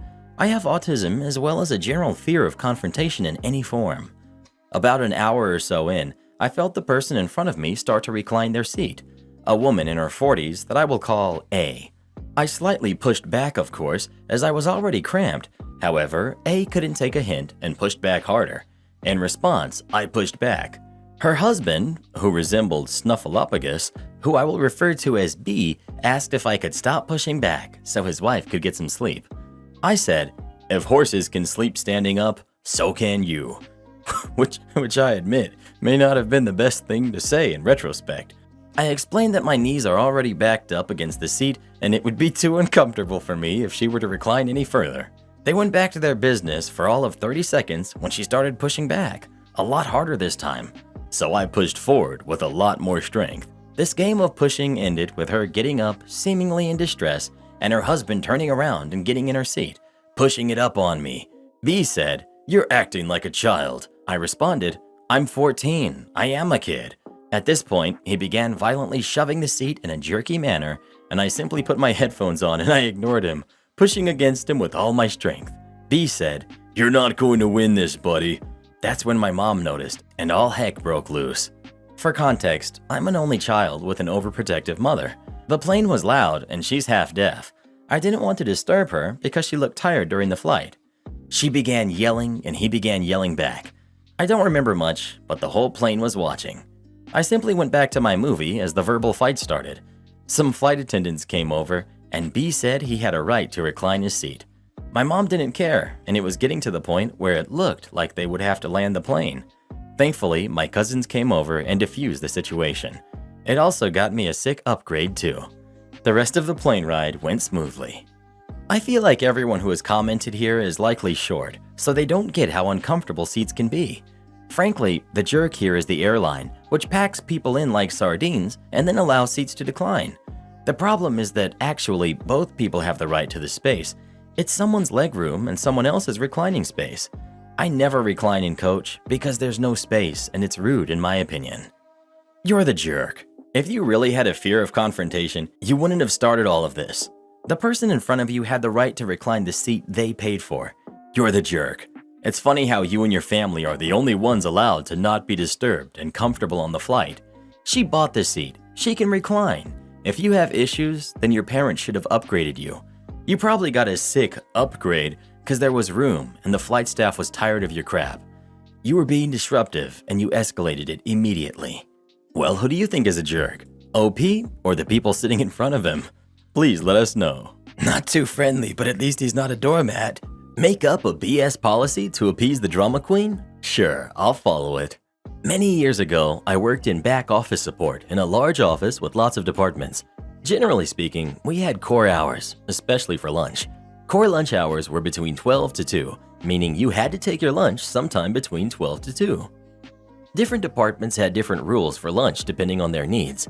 For example, the call center had a strict rotation for when people could take their lunch since they needed constant phone cover. However, I was in back office support. Things were a lot more relaxed because we rarely took phone calls. Most of our work came in the form of tickets and tasks logged through our system and emails from other departments with general queries. The only requirement was that at least one manager and 2 members of staff had to be there at all times in case a colleague from another department needed to see us, or in an emergency, call us. So generally, we could take our lunch anytime we wanted, as long as it was between 12 to 2. There was no policy telling us when to take our lunch aside from the one I already mentioned. I would always take my lunch at 12:28. The reason was I actually wanted to take it at 12:30, but one of our call centers was the floor above us and they stampeded down the stairs at 12:30. I had been in an accident some years ago that gave me issues with my back and hips, so I could be a little unsteady on the stairs, so I left at 12:28 so I could avoid the call center stampede. I suppose I could have gone at 12, but the staff canteen was never set up and never had food ready at 12, hence why I left at 12:28. Now, I always restarted work at exactly 1:28, sometimes a few minutes earlier. An hour was far too long for me, so I was often back at my desk nursing a coffee while scrolling through my phone, which we were allowed to do as long as we were on break, by around 1 p.m. as well. However, if a colleague came to me and asked for help, I always helped and just added the time I was helping them to my lunch. So if I spent 10 minutes helping a colleague, I'd come back at 1:38. All this would be logged in our timesheet. I wasn't doing anything outside of policy. We were allowed to do this. Anyway, one of my colleagues had obviously noticed. Let's call her Mindy. Mindy considered herself the queen bee of the office. Everything had to be done her way. She was perfect, and she always tattled on people for petty stuff, like that one of our colleagues used too many staples, or that colleagues were literally a few minutes late, or took too many bathroom breaks. She literally had a tally of how many drinks and bathroom breaks everyone took so that she could tattle. She even once tried to tattle and say one of our colleagues came in drunk and she could smell it on her breath. What she could smell was Lemsip and cold meds. The colleague she was tattling on had a cold. Unfortunately, Mindy was also our manager's favorite employee, so she got away with a lot. So she tattles to our manager about how I'm always leaving for lunch 2 minutes early and yet often come back late. My manager tears me a new one for this. I explain to him that the times I come back late are when I've helped a colleague, and he should see it logged on the sheet. I also explain why I leave at 12:28. He then says, "Yes, well, whether it's 2 minutes or not, we have core hours in the office." I say, "Yeah, 12 to 2. I can take my lunch anytime between 12 to 2. 12:28 is within these core hours." So he tried to say no. In our department, we have a policy of 12:30 to 1:30 to make sure enough people are in the department. I say, "I've never heard of this policy. This has never been the case." But he brushes me off and says, "You take your lunch at 12:30 and come back at 1:30. You don't deal with any queries or anything that will delay you. Just take your lunch on time and come back on time. No exceptions." Okay then, that's exactly what I'll do. No matter what I'm doing, even if I'm in the middle of a task, I get up and go to lunch. Even if I am at my desk and a colleague comes to me, I tell them I'm on lunch and tell them to come back later.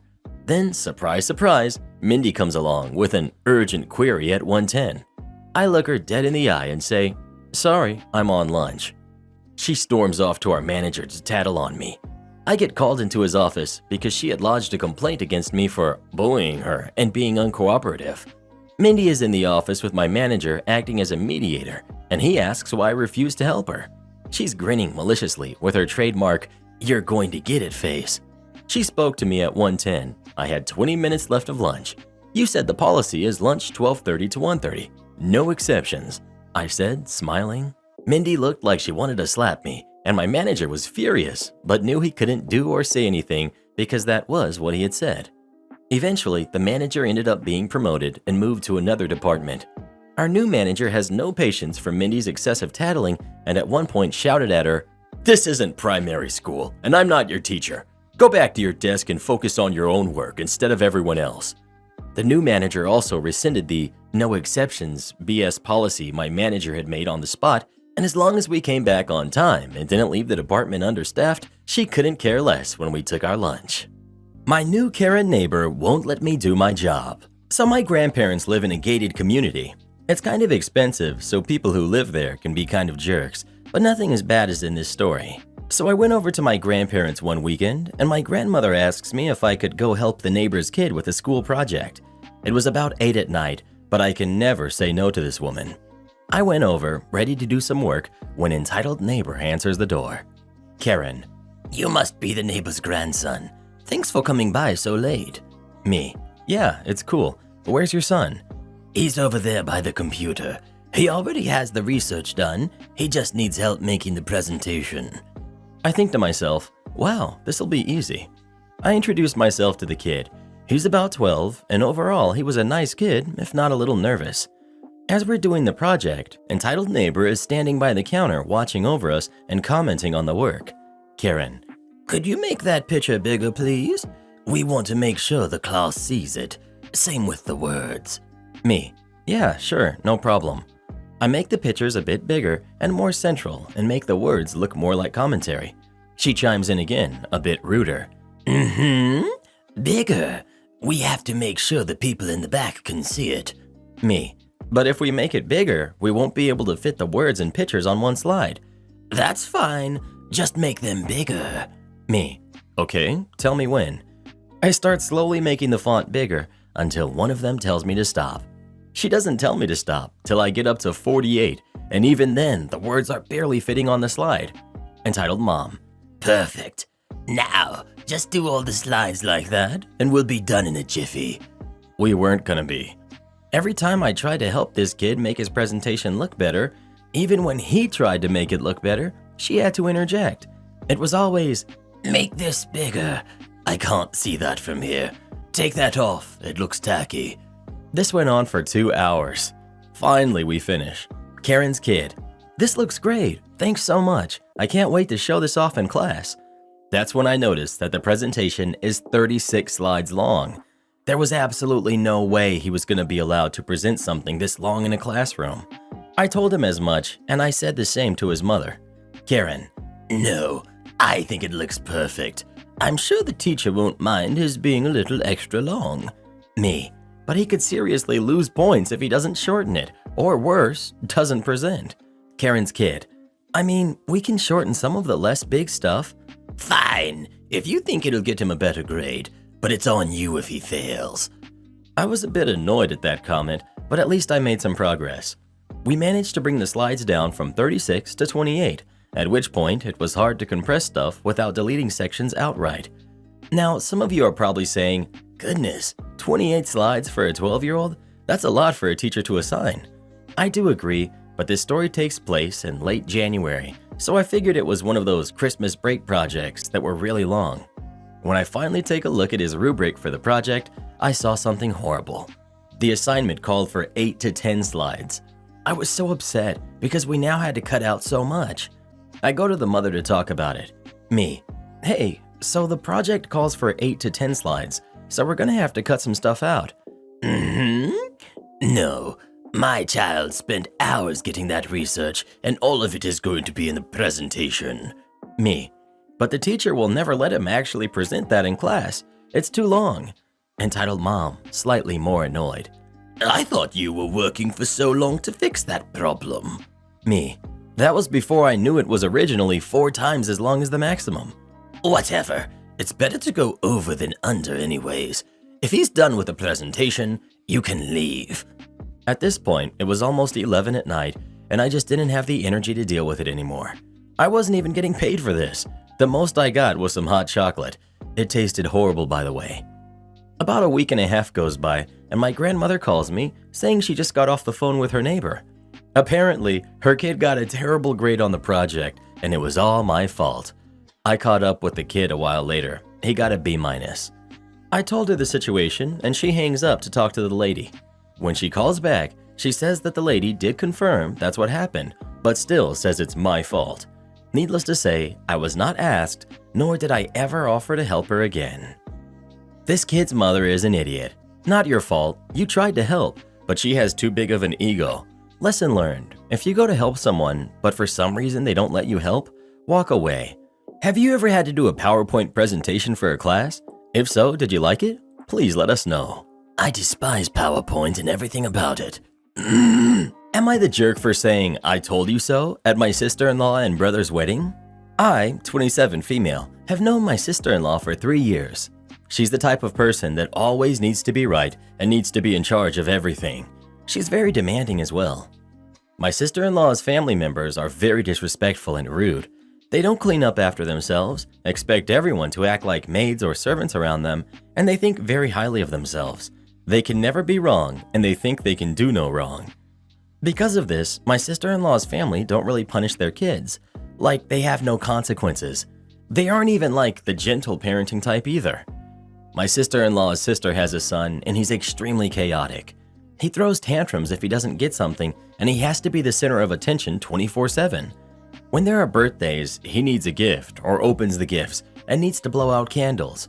It's frustrating, which is why I'm not usually around at family gatherings and other stuff. I was with sister-in-law since her friend canceled on her, and I was helping make invitations. I saw one of the names was sister-in-law's nephew. I asked if she wanted him to go, and she said yeah. She then asked why, so I told her why. I talked about his tantrums and how he'll probably throw a fit during the reception and other stuff. She got mad and said that she didn't know what I was talking about. She told my family and her sister, which caused her sister to write me a message saying how I was wrong and other stuff like that. Well, day of the wedding comes, everyone comes in happy except nephew. He's crying and he's about to throw a fit.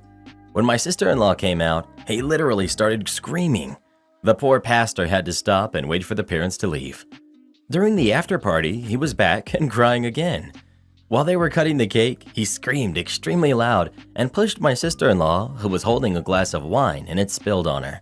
She started crying. She turned around to leave, and I looked at her and I said, "I told you so." She started crying even more. When I got home, my mom called me extremely immature and wants me to apologize. So, am I the jerk? You're the jerk. This is absolutely a "you're not wrong, Walter, you're just a jerk" situation. It doesn't matter that you were right. There was no need to be that person in the moment.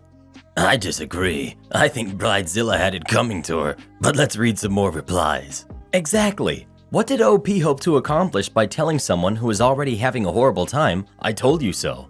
Did it bring OP some additional sense of satisfaction or joy? Well, it probably did. OP said that sister-in-law was always right, could do no wrong, was demanding.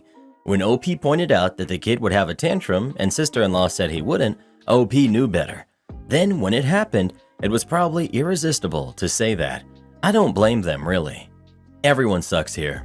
Bad moment to say something like that, but man, I wish I was there to see it. They got mad at you for trying to save the wedding from drama, then you're proven right, and now it's suddenly not okay. Again, bad timing, but I love the pettiness. I'm saying not the jerk, but really you are a justified jerk. You raised your concerns, your sister-in-law ignored them, which was fine. She then told you were wrong, which you weren't, but that's fine. She then told her family, who sent you messages about, "How could you say that about my baby?" which was really wrong. Your sister-in-law spread your warning to her family, who then messaged you. This entitles you to say, "Forget you, you were wrong, I was right, I told you so." Well, what do you think? Was OP a jerk for this or not? Please let us know. I think hero is a more fitting word for OP. Am I the jerk for returning the money to my mother-in-law in front of everyone? Me, 28 female, and my fiance, 27 male, are getting married in March. I come from an upper-class family, and my fiance is lower middle class. This is a delicate matter for his family. Despite me being able to pay all the costs of the wedding, my parents gave the equivalent of 70% of the value of the wedding as a gift, which would be around $30,000, fictitious value. And fortunately, my parents did not use this gift as a form of want to control everything at the party. When my fiance's parents learned that my parents had given this gift, my fiance and I didn't mention it, my sister-in-law snitched on them. They decided to give their gift as well and gave $3,000, an amount for which I was very grateful to have received, and I deeply regret doing this, especially for my mother-in-law. I don't plan on having a traditional wedding party. My dress won't be white, lilac. There will be no religious ceremony, and it will be a party for only 30 guests, and my fiance agrees and supports this. This bothers my mother-in-law a lot, especially the dress not being white.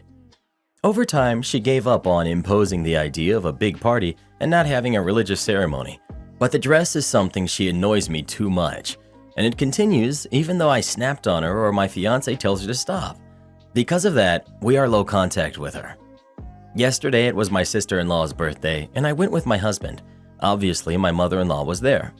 Not even 5 minutes after I stepped into the party, she started again with the idea of having me wear white because it's an important tradition, and it got to the point where she was talking to her sisters about how this new generation doesn't respect traditions, and that she was sorry and afraid of these new parties. I had my limit when she spoke loud and clear that in her time, the bride and groom respected their parents' opinions, even more so if they helped pay for the wedding. I was very angry and said, "Enough, I can't take it.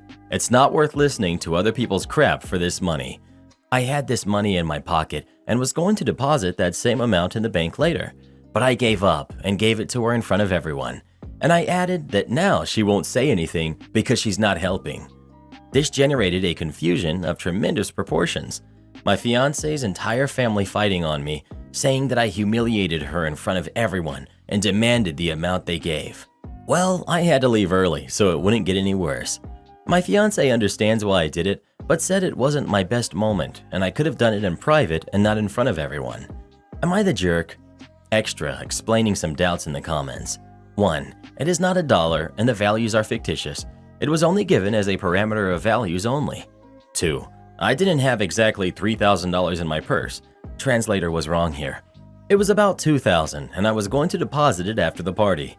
3. I've lived with my husband for years. We've been married for years, and we're just getting official, so I call him husband or fiance, whatever. 4. My sister-in-law found out about this money because my husband, they are very close, told her that he was happy that my parents covered more than half of the expenses and the amount not spent on the wedding we saved to start IVF next year. I think that's it. Not the jerk. If she wanted to play the "I'm paying for the wedding" card, then you had every right to give the card back and take it off the table. She is the one that made it public, not you. Do not respond to any of the drama and continue forward with grace. You cannot control how people behave, but you can control how you react. You did what you had to, now leave it at that. Everything is urgent all the time. You have to prioritize everything. I recently left a job where I had a really toxic relationship with my boss. He was old school and prioritized work over everything else, expecting everyone else to do the same. His expectations were so high, it disrupted my work-life balance significantly. I have 2 kids, and at this point in my life, I'm not doing late-night meetings or weekend reports. The company worked from home 50%, except my boss didn't believe in work from home, so we were 100% in the office, even when lockdown was at its highest and the city was flooded and the commute was dangerous. We were the only team of about 50 in the office. I told him I was overwhelmed, that I had too much work to meet all deadlines, and he told me that I have to prioritize everything because everything is urgent. When I asked, what should I do first, he told me, everything. You get the idea of his approach. The company worked with flexitime. As long as your hours equal 37.5 each week, 7.5 hours per day average, it's all good to work anytime between 7 a.m. and 7 p.m. I could do a 10-hour day, then a 5-hour day, as long as it's balanced out. My boss, however, demanded those hours be worked between 9 a.m. and 5 p.m. And if on any day I was to work 15 minutes over that 7.25 hours, then he wanted to be told what I was using that time for and to have his approval first. I used to start work at 7 a.m., hit the gym in the morning around 9:30 for 45 minutes.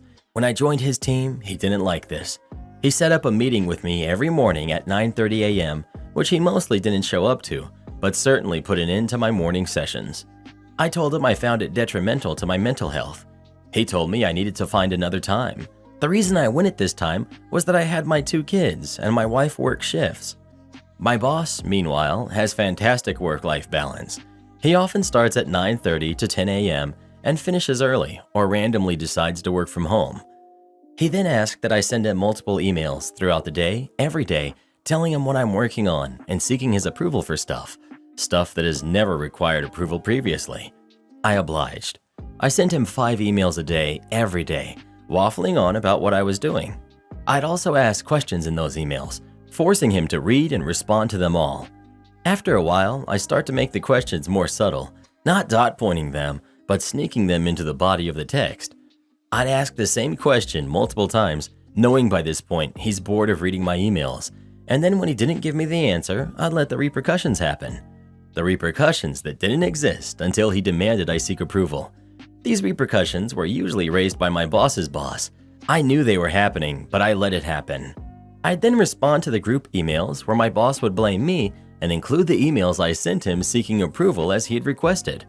This became a fairly frequent occurrence since I was sending 25 or more emails a day, which seriously was a huge chore on top of my high pressure, about 200 million worth of contracts annually role. I had a really high reputation in the office for my work. Everyone seemed to respect me but him. His manner with people wasn't always appreciated. He would set arbitrary deadlines, and then half of them for seemingly no reason.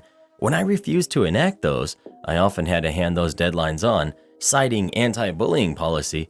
He'd tell me to just get it done. I understand that I wasn't the best, most obedient employee, but he made me this way with his micromanagement. Eventually, I found a new role elsewhere. I demanded an exit interview where I explained how I don't believe he managed his team in accordance with the company's intentions, how I had expressed a concern for my mental health and he offered no compromise, how he purposely booked meetings to disrupt my day, and how he demanded I email him over and over, and asked approval for 15 minutes of flexibility on start and finish times. The lady from HR had recently encountered my boss, and it wasn't pleasant. He had mistreated her, and she already had her crosshairs on him. I recently met up with a colleague from that team. A week after I left, my now ex-boss was demoted, no longer manages anybody, and has a much stricter schedule himself, now that he reports to someone. My old team are much happier now and much more productive. I'm thinking about applying for the now vacant role as his boss. Am I the jerk for being upset at my family for giving me baby clothes for my birthday? So I just had a baby a few months ago, and a lot of people have been really generous with buying us baby clothes. I asked my family to stop because we have more than enough clothes. We also get hand-me-downs, but some family insist on buying brand new stuff for us because they don't want my baby wearing just hand-me-downs. So it was my birthday a week ago, and a few family members got me birthday gifts. One family member gave me a huge fancy gift bag, and inside was all baby stuff. Bibs, clothes, and soothers and stuff I already have and don't need more of. I guess I looked disappointed, so she made a comment about how rude it was of me to not appreciate a gift. Another family member sheepishly handed me another gift, and it was another "I love my mom" type of onesie. I tried to act thankful, but some family members could tell I was upset. Several people have told me I was ungrateful and selfish, and I should just appreciate what I've gotten, but I'm so upset. I feel like no one cares about me, just my daughter. When I told a friend about this, they said I'm a jerk for being jealous of my kid, and I should just appreciate all the nice things they got me for my baby. Am I the jerk for not appreciating what I got? Am I honestly being jealous of my baby? I don't want anything extravagant this year. I would have been happy with something from the thrift store, as long as it was meant for me and not my kid. I felt like some people used my birthday as an excuse to go baby shopping. I know everyone is excited for my baby, and I love them more than anything, but it's like everyone has forgotten about me. Not the jerk. It's your birthday, not your kid's. Unless you specifically ask for baby clothes and baby stuff, some people do, they should buy things for you, not your kids. You're not just a mother, you're yourself, a whole person, and you're allowed to be treated as such every day, and even more on your birthday. I'm sorry it sucked, but for all it's worth, I wish you a happy birthday, and I hope you'll receive more support from your friends and family. OP. Thanks. I think most people feel like now that I'm a mom, everything I do and get should be going towards my kids. These same family members that bought the baby stuff for me give me grief if I spend more on myself because in their eyes, I should be buying my baby nicer stuff or putting it in a college fund. Not the jerk. As you said, these things are for your baby, not for you. It's perfectly fine to want things for yourself and feel good about yourself. There's nothing wrong with that. I got plushies for Christmas before the birth and a voucher for a baby shop for my birthday. But for me, there was nothing. Of course, I'm grateful, but still, no one thought about me. I think it's generally the case in society that mothers are just mothers even on days like this. Or did the kid's father only get baby things? And don't forget, you also asked them not to give anything more. OP. I can't stand this attitude towards mothers. I feel like I've lost my personhood the moment I became a mother. I love my baby to the ends of the earth, but I feel like nobody realizes I exist outside of being a mom. Dads, on the other hand, get rewarded for doing the bare minimum. This is exactly why I don't want kids ever. Can't approve overtime? Okay, I'll just leave early on Friday. For background, this took place in the 1990s when a T1 1.5 megabyte data connection would run you over $500 a month, and only the phone company and a very few large data-centric companies would even dream of having a T3 43 megabytes. I was working for one of those telephone companies in the central office where we provisioned and troubleshot those very lucrative services. There were 4 people in my department, making it one of the larger such offices in the state. One day, there was one person on vacation and another one out of the office for some other reason. Tech number 3 called in sick. I was alone for 8 hours with a workload of 4 technicians. Well, as a good employee, I prioritized and got all the trouble tickets done and all of the most urgent new services installed. Everything due that day was done, but in the process, I missed my 2 15-minute breaks and worked through lunch. My supervisor came down at the end of the day to congratulate me for my good work, and he was watching me fill out my timesheet for 9 hours. He started to get a little panicky and said he couldn't approve overtime. He would get in trouble.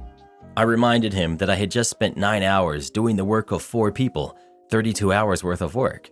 He said it wasn't approved. I said, what can we do then?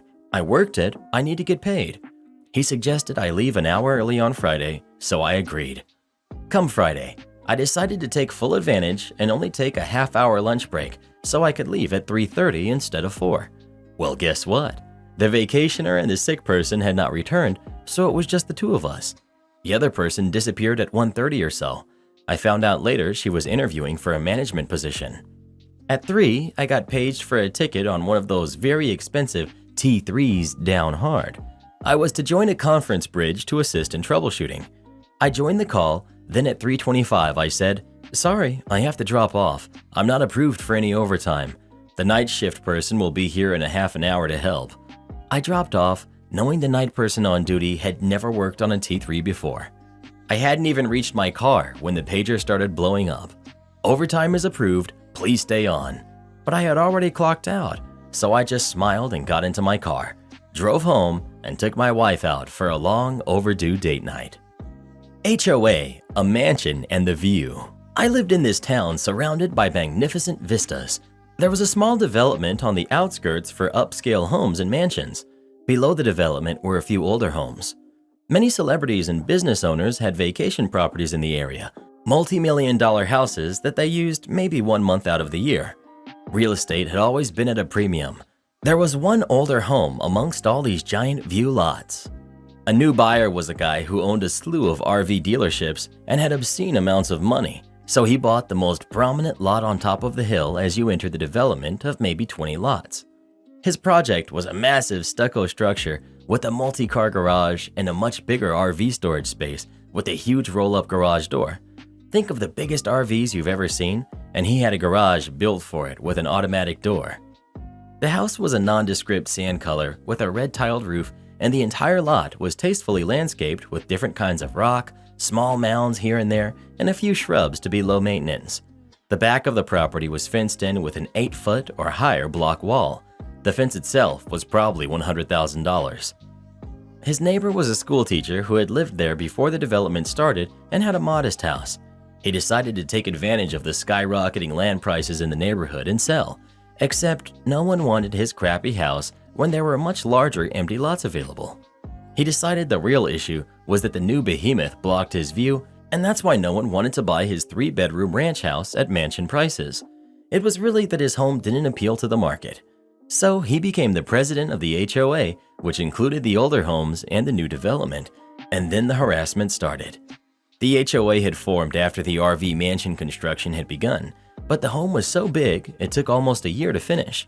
The HOA had passed a design theme rule that all houses must be painted in a specific color palette, with the predominant color being a taupe that was darker than this man's standard beige stucco color house.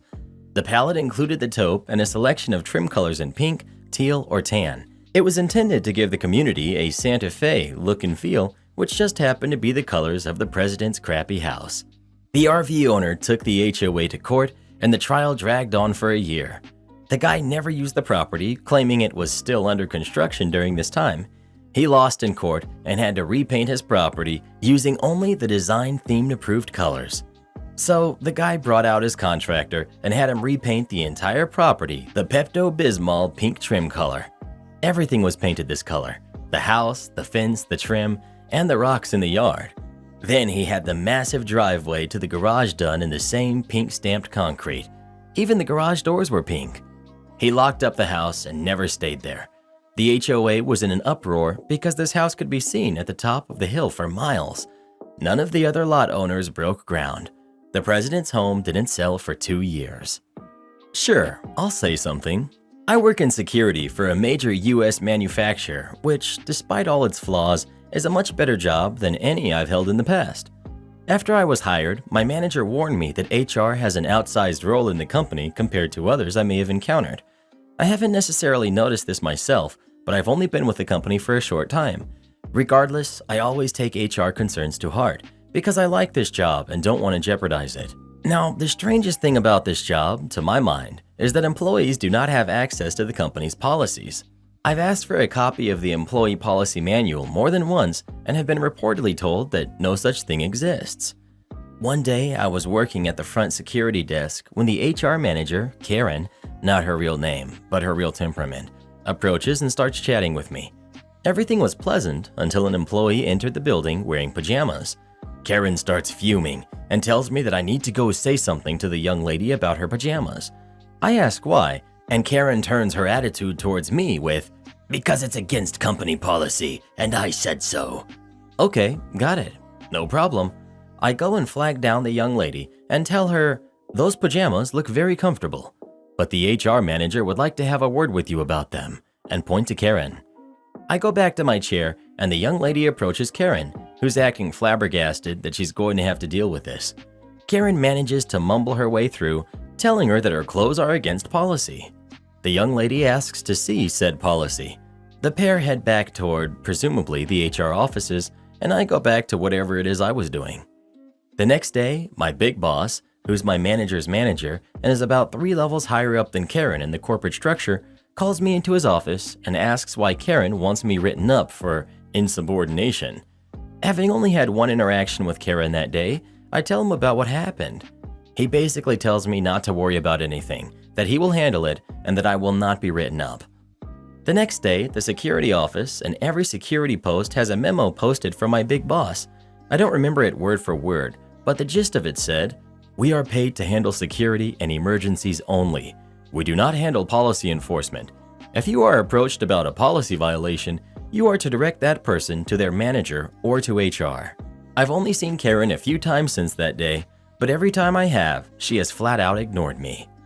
Karen keeps eating my food, so I stopped buying it. I've been doing all my shopping online, from groceries to clothes, everything, which means I usually get a lot of deliveries. I also buy a lot of stuff for my family to use, especially when groceries and basic necessities. I started buying from more small local businesses, it being the lockdown and me wanting to help them more instead of big businesses like Amazon. This has meant having to deal with incredibly vague or straight up wrong delivery information.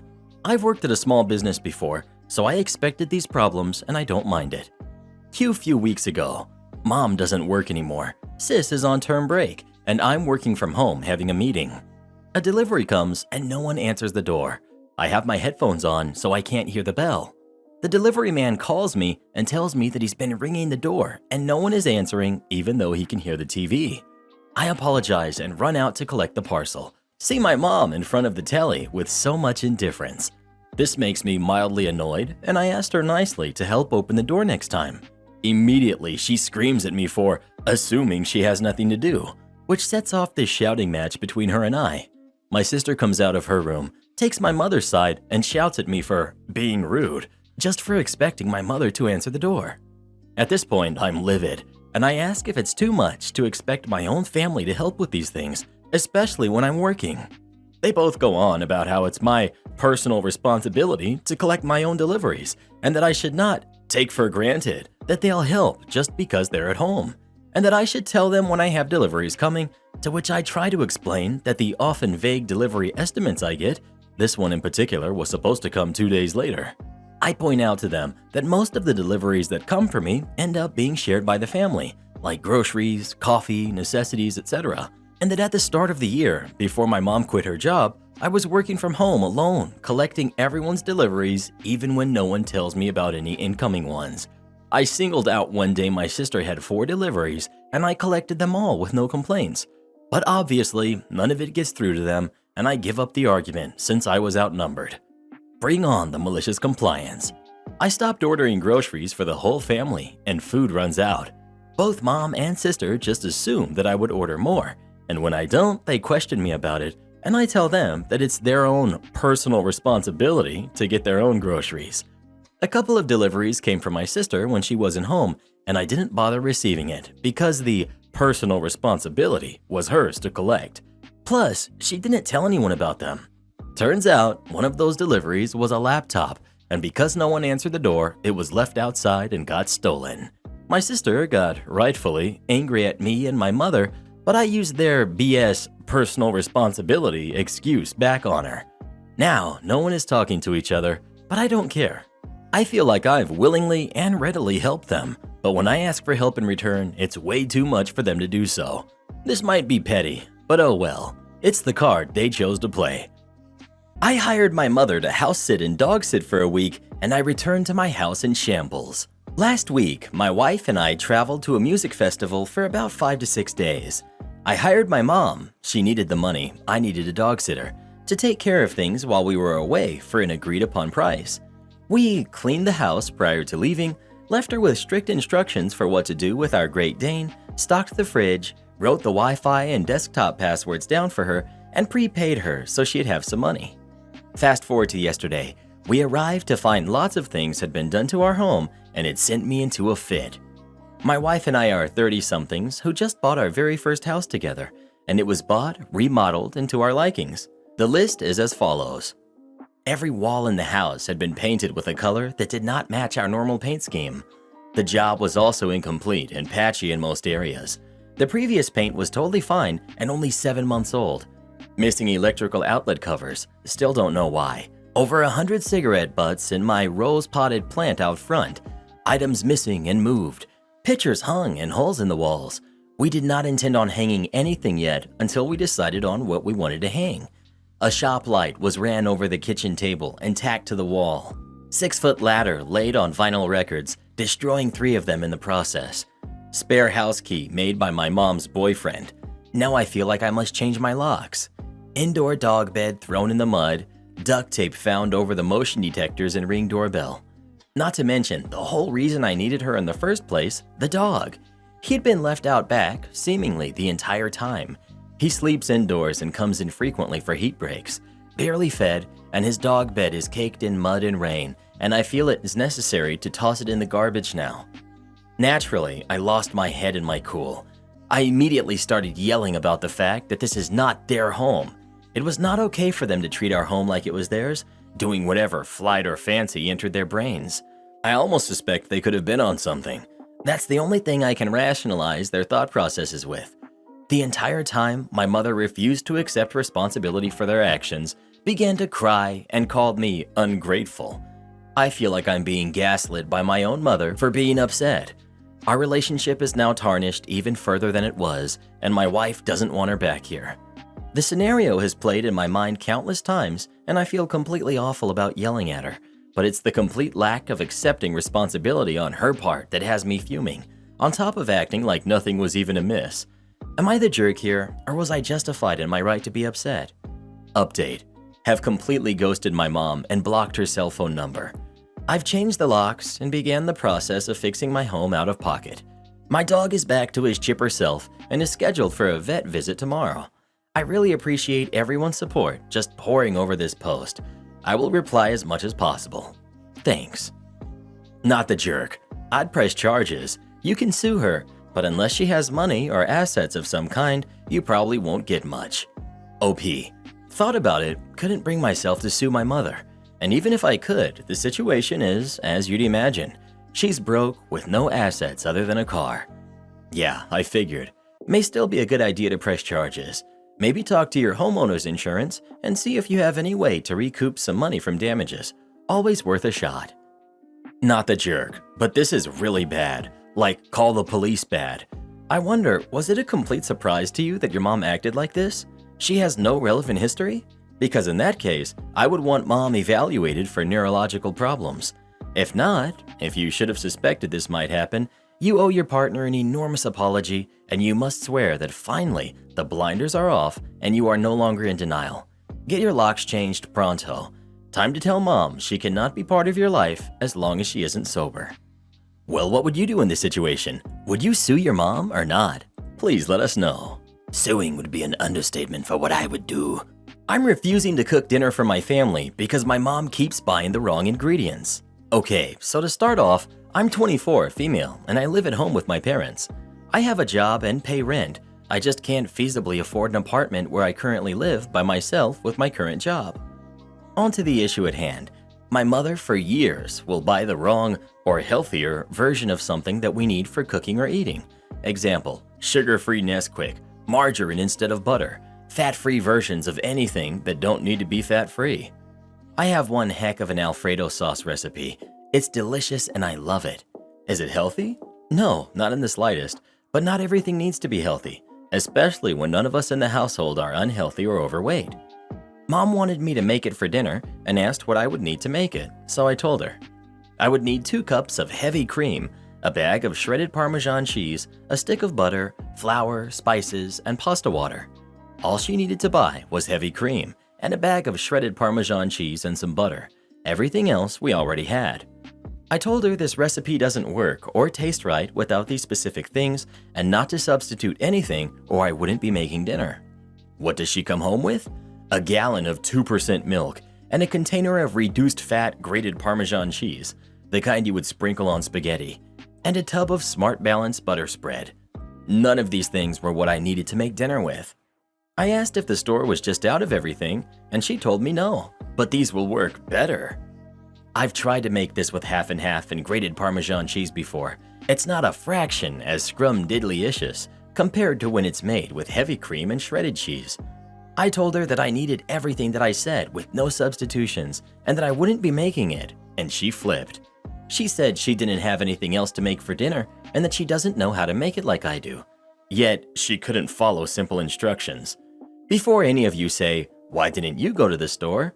I didn't go because she said she would get everything and promised to not substitute anything and just get what I asked for. I didn't care the brand or anything she got. It could be the store brand stuff for all I care. I just needed heavy cream, butter, and a bag of shredded Parmesan cheese.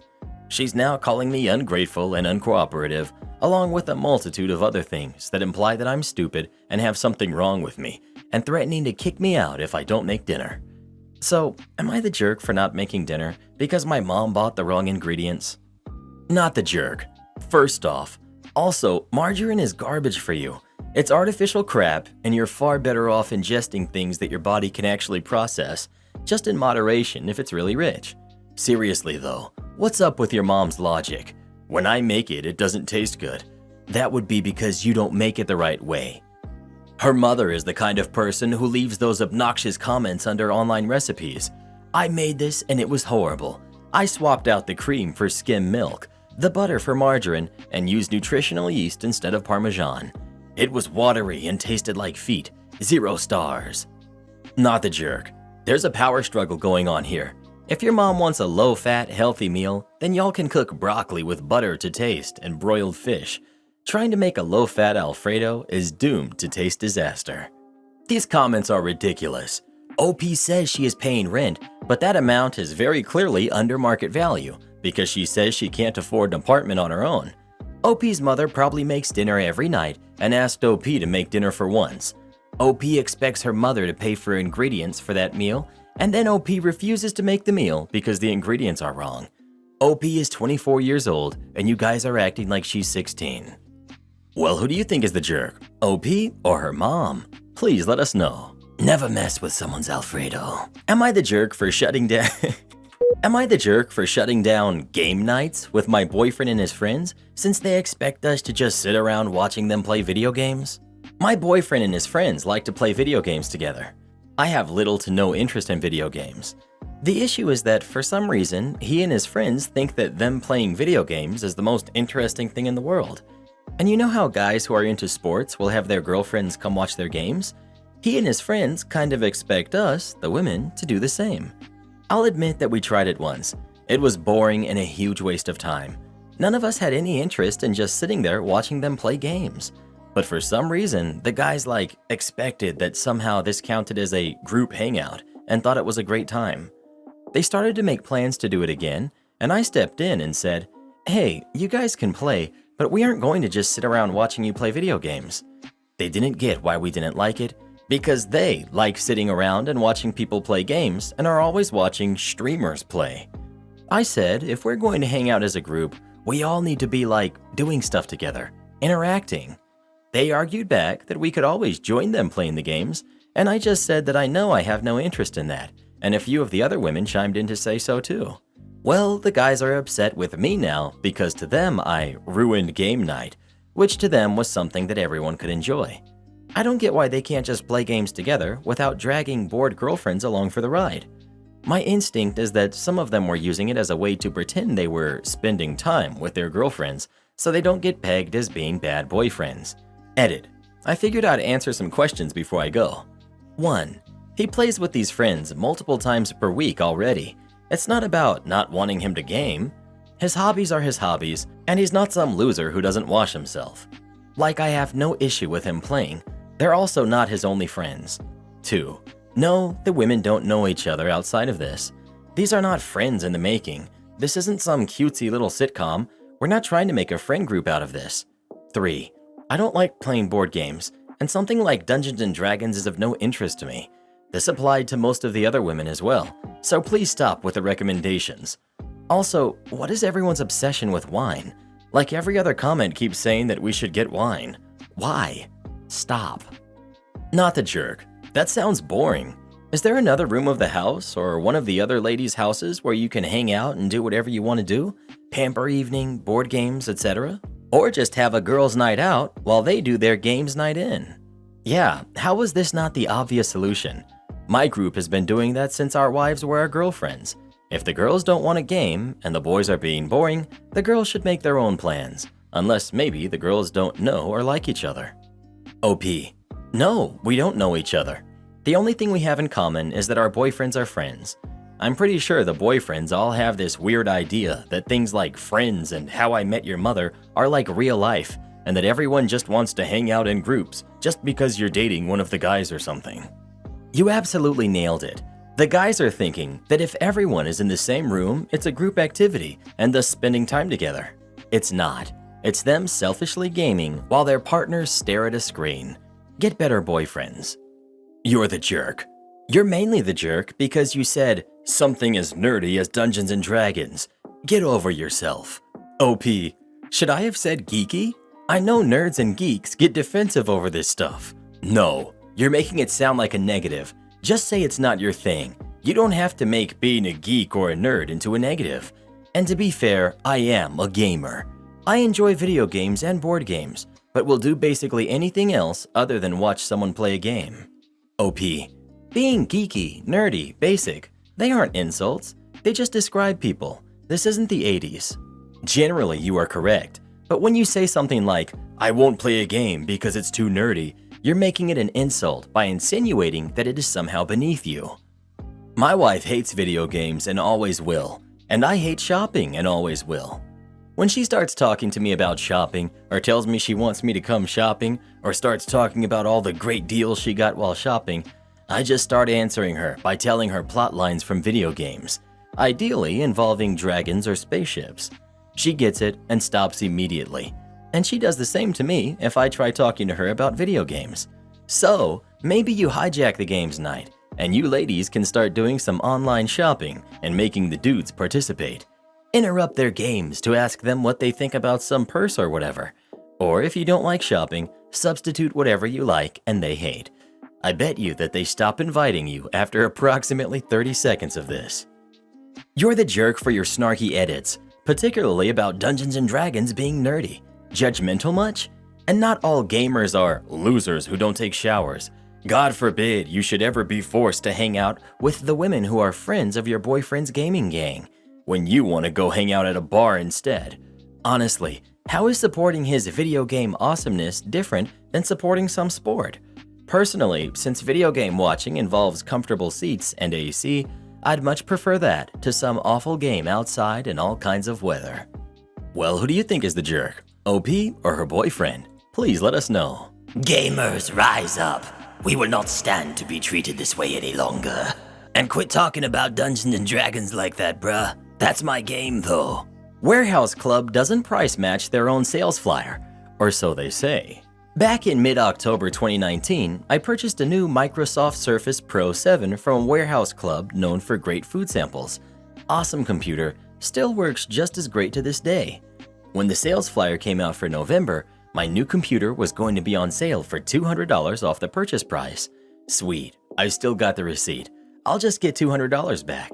I go into customer service with my receipt and the flyer. The customer service rep looks at them, looks it up in the computer, and says she can't do it. I'm a little surprised. I've had the computer for 2 weeks. The rep asks her manager to come over, who explains to me that due to fraud issues they've had, they cannot price match their flyer.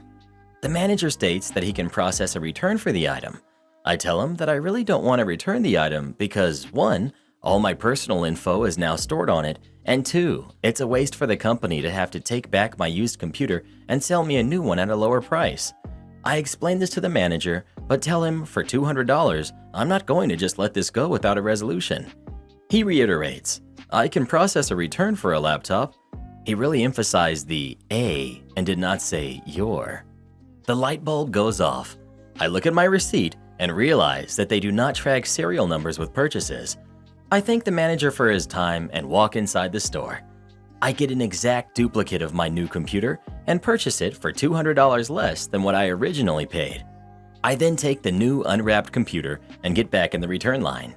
I get a different rep altogether and tell her I'd like to return this laptop. I hand her the unit I just purchased with my receipt for the more expensive computer. She looks it up and realizes that I've bought 2 of the computers, including one just minutes before. She calls over the manager, who looks at me, nods, smiles, and processes the return for the higher priced computer. I got a refund for the more expensive price, didn't have to turn in my computer with personal information, and because I never opened the new one, the company didn't get done out of a new computer and was able to put it right back into their new stick. Wait, what? That would absolutely not fly in New Zealand. 1, you bought it before the special. You don't get refunded the difference because there's a special afterwards. 2, there was no fault with the product. There is no return for change of mind. Honestly, that was really rude of you. I personally don't think you should have been allowed to do this. Why? Because they bought it before it was on sale. If they wanted it on sale, they should have just waited until it was on sale. Who cares? Who is it hurting? So, to circumvent a company policy about fraud, the manager asked you to commit fraud. It's not fraud. OP had a receipt saying they can return this item within this time frame for this amount. OP got back the amount paid and the store got back the item sold. It's not like OP bought a 256GB version and handed them back a 128GB version. Financially and stock-wise, the company is no better or worse off than if OP just never made the purchase. Companies would rather customers do what OP did, hence the manager having no objections, rather than refusing to shop there in the future because they feel burned that they spend $900 for something that was $700 a week later, and they're out $200 difference. While I'm glad you got $200 back, this isn't how price match works. You bought something before the current sale was active. Once active, you were upset and tried to get the money back. That's a Karen move. But again, glad you got your money back. I tried something like this before, and the manager went off on me, threatened to call the cops, and just raised heck. The issue was at a Walmart where I bought a TV, tossed the box and receipt, and then realized there was a line of dead pixels down the left side. I went to return it and was told I can't return it without a box or the receipt. I bought another one of the same, moved one TV to the other box, and went to return both, and the same manager just flipped out about it. Eventually, he just caved and processed both returns, but you'd think I was forcing him to pay me from his wallet for those TVs. Called corporate about his tantrum, and after that, I haven't seen him around. My friend/colleague found a TV discarded on the road. He's definitely that guy, but he's really talented and we work well together.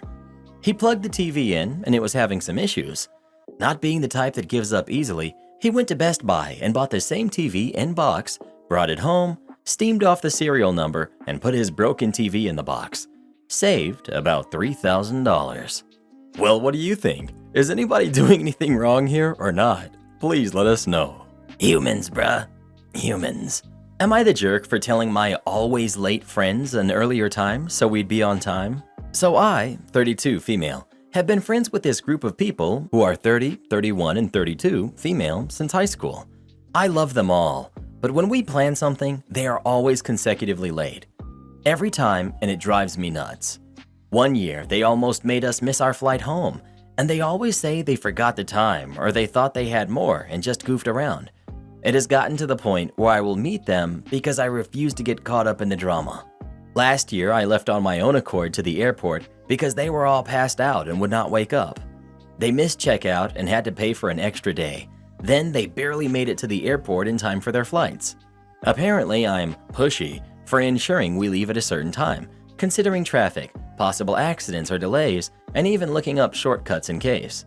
Throughout the years, sharing a ride with them has almost made me late to work before. Lesson learned, so now I take an extra day off just in case. Our vacations themselves are fun and easygoing. So this vacation was pretty smooth up until the end. We all decided to choose a night where we would plan all of the events. Mine was Friday. It was a fairly relaxing day. I scheduled a pedicure for 9:30 a.m. and I told them it was at 8:45. They showed up at 9:15 and were surprised we got in so quickly. I reserved a table for us at lunch at 1 p.m. I told them it was 12:30. They arrived at 12:52 with the same reaction. That night, I had reserved us a table at this really nice dining establishment at 7:30.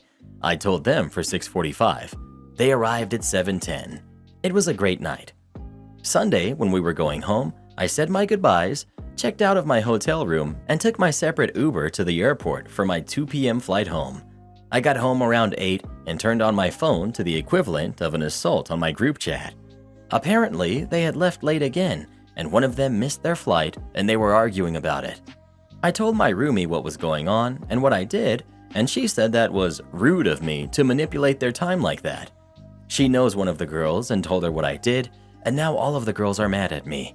My Friday scheduling had absolutely nothing to do with one missing their flight. Am I the jerk? If I were you, I would say I'm too grown for this and drop each and every one of them. They seem exhausting to be around. Not the jerk. OP. It might be the last trip for a long while. We're all getting up there in age. One of the girls wants to try and have a baby here soon. The other is planning a wedding and will probably get pregnant shortly after, and the other is a workaholic like myself. So, are you sure about that break time? Obligatory many years ago. Think 1990s. I worked third shift at a beverage manufacturing facility as a maintenance tech. Now, third shift didn't always run production, but when it did, you best believe we had to be on top of any calls that came in. Very high pressure to keep the lines running. We were pretty laid back on third and got along well. So whenever possible, we techs took our break at the same time so we could have some kind of camaraderie. Stayed on top of calls, kept up on PM work, and basically did what we had to keep the place going. We often did our paperwork on break as well, just to save time and keep caught up. Well, apparently the day shift production boss came in early one day and didn't like seeing us all in the break room together. Now, mind you that the break room is literally just off of the production floor, up one flight of steps and has windows. We knew when a call came in, and one of us would be Johnny on the spot and catch the call. The next week, however, a nice policy came out that we now had assigned break times, neatly listed on a sheet of paper. Of course, no one was scheduled at the same time. We were pretty ticked off about it and protested that calls were handled in timely fashion and that third is bad enough without having someone to chat with. Nope, management didn't want to hear it. For the record, our immediate manager had no problem with us taking breaks together. He knew that we were on the job, but it was out of his hands. Now, I'm sure you can see where this is going already, and if so, you are way ahead of the management. Oh yes, cue the malicious compliance with a smile. It only took till the second day for everyone to be tied up on a call. I'm elbows deep in a machine that has the entire bottling line down. I look at the clock and literally drop my tools and walk off, with the production supervisor asking me where I'm going. It's my assigned break time. I'll be back in 15 minutes. It felt glorious. Over the next couple days, the other guys had the opportunity to do the same. We absolutely loved every minute of it. We also stopped doing paperwork on breaks. If we were on break, we're not doing anything else. We got a talking to at the end of the week, but we were firm about, if it's break time, we're taking break. You told us we have to. Next week, the sheet wasn't up, and the boss told us to carry on as usual. He did ask that we try not to all be in the break room at the same time, but whatever. We never did the paperwork again on break either. Good times. Karen thinks she's a celebrity after going on Dr. Phil. Every so often, we get a celebrity in the restaurant. I've never really been there when it's happened. We're not too far from our city's main concert venue, but the owner still has a strict no comping meals for anyone based on star power policy that we're all apprised of when we're hired. His logic being, it'll start as just one exception and turn into all sorts of D-listers sniffing around looking for an ego boost. Ironically, this has never been a problem because the 1 or 2 times we've had real celebrities in, they've never expected a free meal. They've paid and tipped well. It's only the D-listers who act all shocked when the check comes. But we almost never get them either, so it's really no big deal. Until last week. We're located right by my college, and a girl who attends my college was recently on the Dr. Phil show. She was not a featured guest. She did not even appear in person. She was just teleconferenced in for like 3 minutes total to weigh in on the featured guests, a friend of hers from high school, I think, relationship. But because she was on TV, she thought she was the hottest thing to have ever happened on campus. I'd heard a few people joking about how she was going around telling everyone that she was a celebrity and how she kept expecting people to recognize her. It sounded really cringy and terrible. But I don't know her. I hadn't even seen the show, so what did I care? It was fun gossip for 10 seconds, but I quickly forgot about it. However, this girl's self-absorption wasn't completely baseless. There are a lot more students on the campus than usual this summer because so many took gap semesters to avoid Zoom school during lockdown. Not much is happening around here as we ease back into normal life, so people did get unreasonably excited about someone from our school being on national TV. So she was sort of being treated like a celebrity. She was getting a lot of special attention. She even got some free things on campus and had some people ask to take a photo with her, in an ironic sense, but she didn't understand that. So she decided to start testing the waters off campus, and I guess met with some success because most of the nearby businesses are staffed with students. She soon appeared in our restaurant. She was a nightmare from the moment she stepped in the door. I didn't recognize her at first, but it all clicked as she was demanding a 4-top despite being a party of 1. We were okay with it only because we weren't especially busy. She didn't make eye contact with her server. She wasn't my section, but I ate up every second of her visit with us once I realized who she was. The first thing I heard her say after the server said hi and introduced himself was, "Menu, water, new fork," like she was writing out a list. Her server was only just bumped up from trainee status, and he's barely 16, so it especially sucked that she was dumped on him. He's incredibly shy and sweet. If I had anticipated the crab storm that blew in with her, I would have swapped with him. But this all happened pretty quickly, and I'll usually do anything to avoid serving classmates I don't like. It's rare I don't like a classmate I haven't met, but there's a first time for everything. Of course, nothing on our menu was acceptable to her as is. She had to get a ton of substitutions and additions. Even her side salad of mixed greens had to be, not kidding, unmixed. She wanted each lettuce, but separately on the plate. Her server explained that the greens came pre-mixed, but she just stared blankly past him and went, "So, separated," as though it were the most obvious thing ever. The kitchen actually accommodated all of her requests because it was a really slow day and there were easy enough solutions to each thing, but she still sent at least one of her plates back.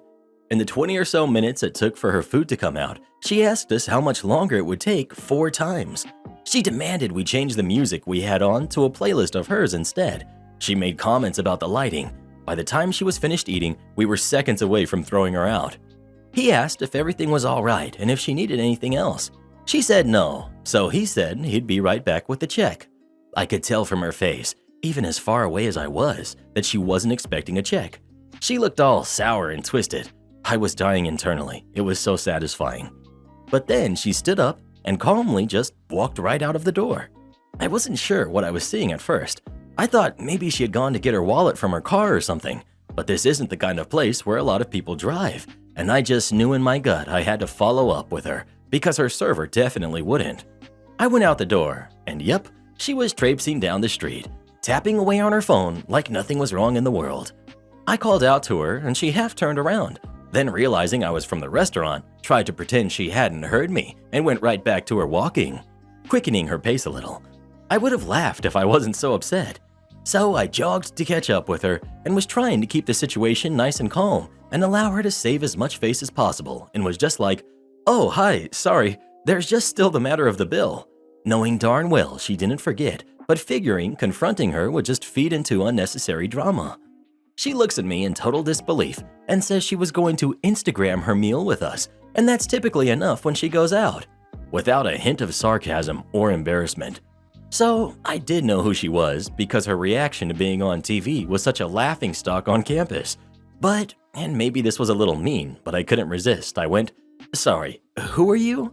And she lost it, insisting I knew exactly who she was and that I was just jealous of her, and that, wait for it, that's why I was forcing her to pay for the food she ordered at the restaurant. I didn't want to be gratuitously mean, so rather than antagonize further, though it was very low-hanging fruit, I just told her, "Look, if you don't plan to pay, we'll have to involve the police." She laughed and said, "Well, if you don't know who I am, you won't be able to find me, right?" Honestly, she had me there, but I didn't need to admit to her that I really knew who she was, because for all she knew, we had security cameras or would just describe her really well. So I let her walk off, and I went back to the restaurant and called the police. It was absurdly easy to track her down because I did know who she was, and she was posting geotagged posts online all day, including a super angry post about how she had eaten at our restaurant and it had been terrible. That positive mention had never happened, by the way, not that it would have gotten her out of paying, but still. So she incriminated herself and led the police right to her. I doubt the cops would have followed up so diligently if it were only us, but apparently she had walked out on a couple of other places that genuinely didn't recognize her and expected her to pay up, and posted angrily about how the businesses sucked, further incriminating herself. They didn't know who she was, but they described her well enough, and that paired with the post was enough for the police to drag her in. Our trainee server actually had to go down somewhere and identify her. He was terrified when he was first asked, but when he came back, he was totally giddy and thought that the whole experience was pretty cool. At least cooler than working his shift. So I wish I had been at work the time John Goodman was here instead, but this was better than nothing. Karen tricked me into eating meat, knowing I was a vegan. I've been vegan for 10 years and vegetarian for 3 before that. One thing to know is that after not eating meat, a person can't jump right back into eating a lot of it without some seriously unpleasant digestive issues. It has to be reintroduced slowly. I found that out by chance when I accidentally got drunk at a bonfire party, got confused between the vegetarian chili and meat chili, and spent the next day and a half fighting for my life on the toilet. Or another time I had a stew with meat by accident and it came out both ends at the same time. That was fun to clean. After these experiences, I've decided that if I ever eat meat by accident again, I'm just gonna throw up real quick, because that's at least better than a day or 2 of stomach issues. So last week, I was visiting my boyfriend and his family, and his parents and brothers have always given me crap for being vegan. They crack jokes about it all the time, but this time they were kinda pleasant, and on the last day said they had made me a meatless family recipe. This pasta was chunky red sauce with a bunch of veggies and stuff. It was kinda weird tasting, but I was polite about it when they asked, and I said I liked it. Then his dad was like, "Ha! Did you hear her? She said she liked it." And the whole family, except my boyfriend and I, were acting like it was some big joke. Then his dad revealed it had ground beef in the sauce. I was like, oh no, internally, because I had a 4-hour flight the next morning, and I did not want to spend it in the airplane bathroom. So I was like, "Excuse me," and I walked to the bathroom. His family was like, "What?" So as a bit of an answer to them, I didn't shut the door when I did what I was about to do, which was throw up. It was a little dramatic, honestly, but I'd rather it come out once easily than unpleasantly on the plane or bus, especially because the bus has no bathrooms. His family was getting kind of mad at me for throwing up with the door open because my boyfriend's brother's kid's daughter got grossed out and threw up also. I was upset, but decided it was better to spend my energy just buzzing off. So I was like, better out than in, right? I bounced and my boyfriend came with me, though he had been trying to talk to his family before I put my foot down and said I was out, with or without him. He's mad at his family for obvious reasons, but he's also kind of upset with me for how I handled stuff. Feeling like making everyone hear and see me throw up, not cleaning up the splatter, and then heading out fairly wordlessly. I was like, no, I handled it fine. I wasn't being dramatic. I didn't want to be sick on the airplane tomorrow. And the splatter? They're lucky it wasn't coming out from the other end. At this point, I started laughing at the idea, which made my boyfriend even more angry. He was saying that kind of mean stuff was messed up, and I was like, chill, it's a joke. He's upset with me for that. I'm mad at his family, and I'm wondering, am I the jerk for doing this after my boyfriend's family tricked me into eating meat? Even though I'm vegan and it would cause digestive issues for me? Not the jerk. Boyfriend and his family suck. They should count themselves lucky you didn't throw up on them. These sound like the kind of people who'd think someone was making up an allergy and then put them in the ER when they decide to test their theory. They had no right doing this to you. If your boyfriend is siding with them, then he's just as bad as they are. Dump all of them. Not the jerk. Not the jerk. You don't have the enzymes anymore to process meat. If they looked into it themselves, they would have realized that. They're the jerks for pulling that on you to one-up you. To be fair, they sound like the kind of people who don't believe in science. As in, if a proven fact is inconvenient or unpleasant for them, it can be ignored. Like those idiots who don't believe allergies to be real. OP probably is better off just cutting her losses and going low contact. Not the jerk. Food tampering is an awful thing to do, and in some places it's illegal. If you'd intentionally thrown up on the table in front of them to make a point, then I'd still be on your side. Everyone sucks here. They shouldn't have tricked you into eating meat. Don't mess with people's food. But what you did in their bathroom with the door open and leaving the splatter is gross. And you doubling down on it in the comments is very telling. I can't believe I had to search for this. Yes, everyone sucks here. The others more than OP, but causing the kids to throw up as a result of your actions is not cool either. Technically, the family caused it. No, the family made OP fly off the handle. Her actions that she chose to punish them with is what made the kid throw up. Well, who do you think is the jerk? OP or her boyfriend and his family? Please let us know. I know one thing for sure. They'll never trick a vegan into eating meat again. Boyfriend's dad is lucky we didn't call the cops. Disclaimer. I'm pointing out how lucky my boyfriend's dad is that I don't currently own a pew-pew because I genuinely thought we were experiencing a home invasion. Two things that are important to know about me. I am hard of hearing, I'm a survivor of a crime and subsequent stalking. Context. My boyfriend, 28, male, and his folks, who are in their late 60s, own a coffee shop. But because his dad, entitled dad, doesn't want to A, listen to anyone else, B, learn how to run a business correctly, or C, pay his son to draw, boyfriend is largely uninvolved and has talked about being bought out. He's still the administrator on the point of sale system though, because his dad has no desire to actually learn how it works or go through the process to take over the account. The coffee shop drama could be a whole series of posts about how they did us dirty, perhaps another time. We got to bed really late. Okay, early. It was 4:30 a.m., which normally wouldn't be an issue, as my boyfriend was scheduled for a late shift, and I'm currently taking time off work to figure out a medical issue. Boyfriend turns off his phone volume when he goes to bed, and this is well known to everyone close to us. He is notoriously hard to get a hold of in the mornings. I only hear my phone if it's right under my pillow and the volume and vibration is up. At 6:25 a.m., I started receiving the following texts from boyfriend's mom, which I do not hear as I'm passed out. 6:25 a.m. Sorry to bother you. I need boyfriend to call entitled dad ASAP. His phone is off. 7:35 a.m. Entitled dad is going to come wake boyfriend up unless he calls us. Just before 8:30, the dogs start barking as someone tried to open the locked bedroom door. I wake up panicked as whoever it is starts banging on the door. It then stops for a few moments, then starts again.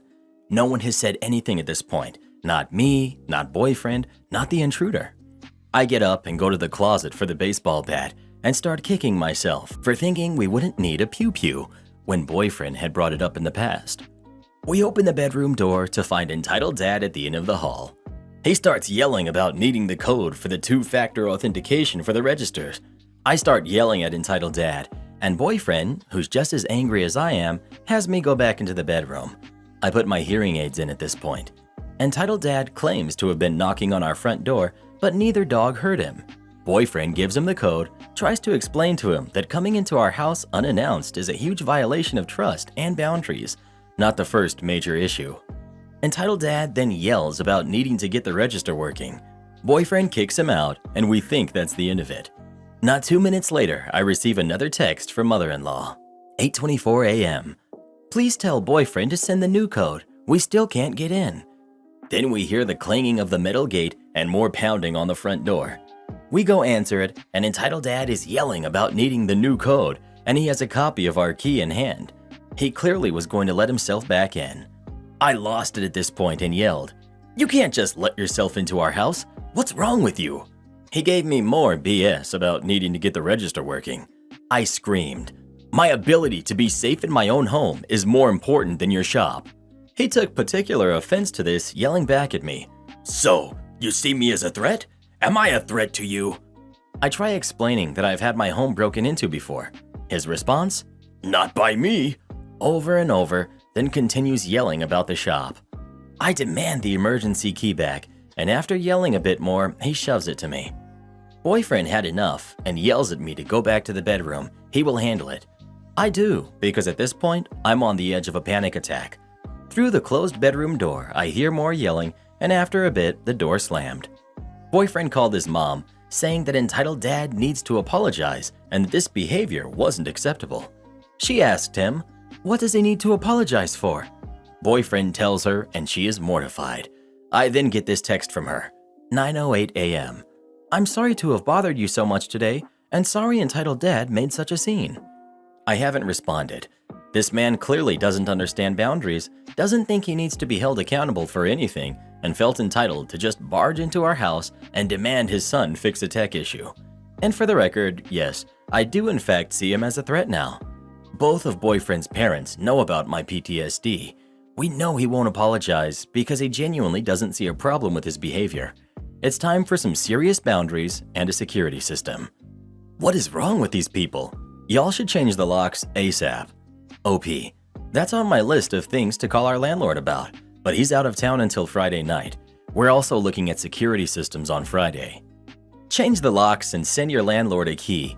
I did this when my ex-husband showed up and flipped out on me when he was supposed to be peacefully working on moving out.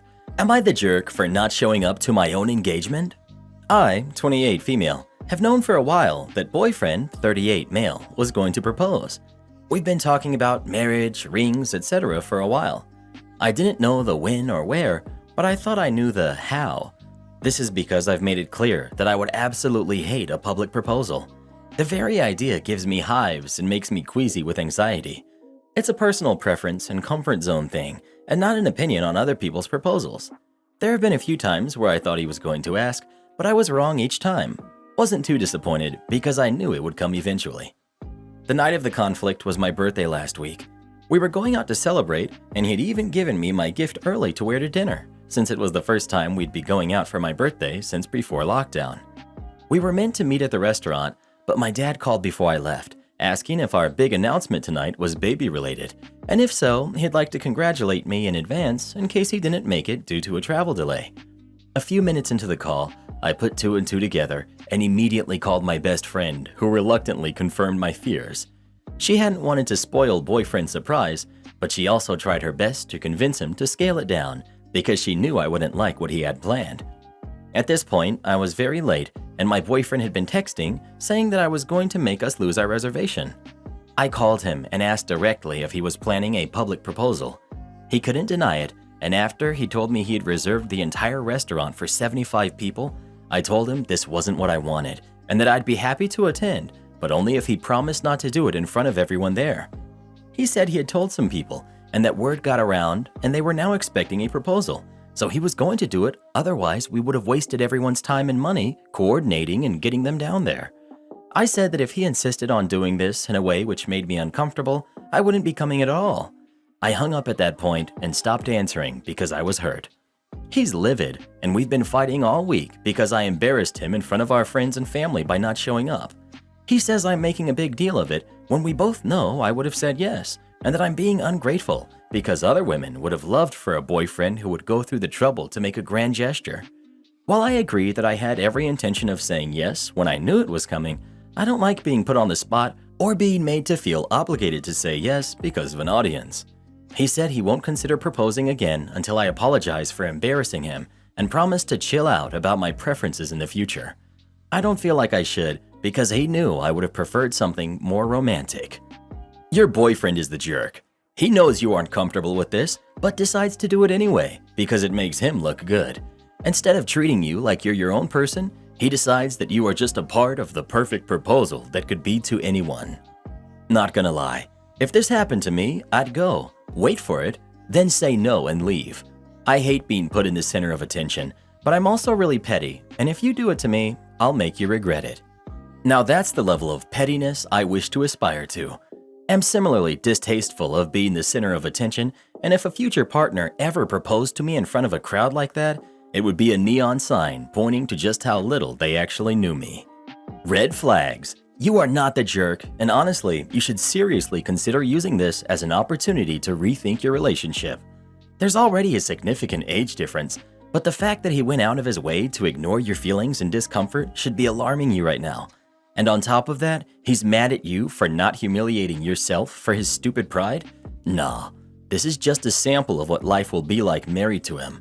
Once that certificate gets signed, he will start imposing his will on you even more and will continue to ignore your distress. He knew this would be distressing and physically hurt you, but he did it anyway, and he was only considering his own feelings. If he really loved you, then he would have proposed in a manner that would be comfortable and enjoyable for you. Then you could have had an engagement party later to celebrate with friends and family. But no, he wanted it his way, regardless of the harm it would cause to you. You should seriously think about that. Just for fun, let's imagine this attitude 10 years in the future. I'll call it, I know you said this, but this. I know you said you want cheese pizza and hate pepperoni, but everyone else loves pepperoni, so I got you pepperoni instead.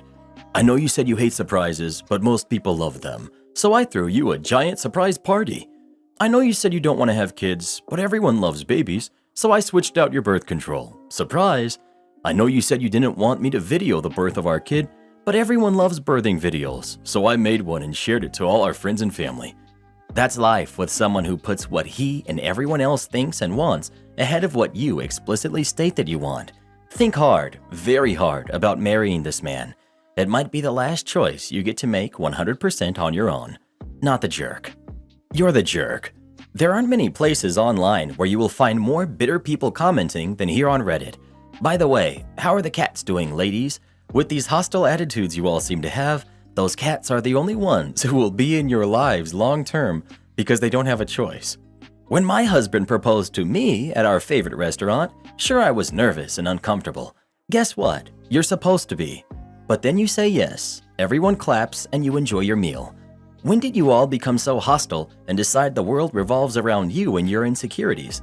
Then again, I come from a different time. If I'd claimed to have had anxiety and that I was unable to work because of it, my parents would have laughed me out of the house. If I had complained about being bullied or needing to take a week off for my mental health, I would have been fired and replaced with someone who could actually do my job without complaining. I used to wonder how it was that both of my sons were still not married, both in their late 30s now. They're both very wealthy and own their own companies. They're smart and good looking. They date some of the most gorgeous women I've ever seen, but eventually they break things off once their girlfriends start talking about living together and getting serious. My sons tell me that getting married these days isn't worth what it used to be. Unfortunately, over time, I've come to agree with them. I'd be just heartbroken if one of my sons ended up with someone who stood them up at dinner because they planned to propose. Again, the world doesn't revolve around you, so please stop thinking that it does. This is why good men like my sons and their successful friends are choosing to stay happily single, especially when their married friends constantly complain about how unhappy they are because of their Karen wives at home who think everything revolves around them and their issues. Edit. If you think I'm a mean old lady, that's fine. Cry all you want, but leave my sons out of it. They're some of the nicest people ever. They both do all kinds of volunteer work and donate more to charities every year than most of you probably make in a year. Just because my boys don't want to settle down with someone who is miserable has baggage, and all kinds of issues doesn't make them bad people. Well, who do you think is the jerk? OP or her boyfriend? Please let us know. If Reddit boy had proposed to me in front of a bunch of people, he'd need a new head. Trust me, Karen, there's a reason I didn't propose to you in public. What? Am I the jerk for using my husband's birthday gift money to buy my daughter a bike after her stepsister refused to share her bike with her? I'm wondering, really don't know if I handled this the right way. Before I start, keep in mind that we aren't doing good financially. So my husband bought his 13-year-old daughter a bike. It was about $200. My 11-year-old daughter secretly liked it and asked if she could get a few rounds with it.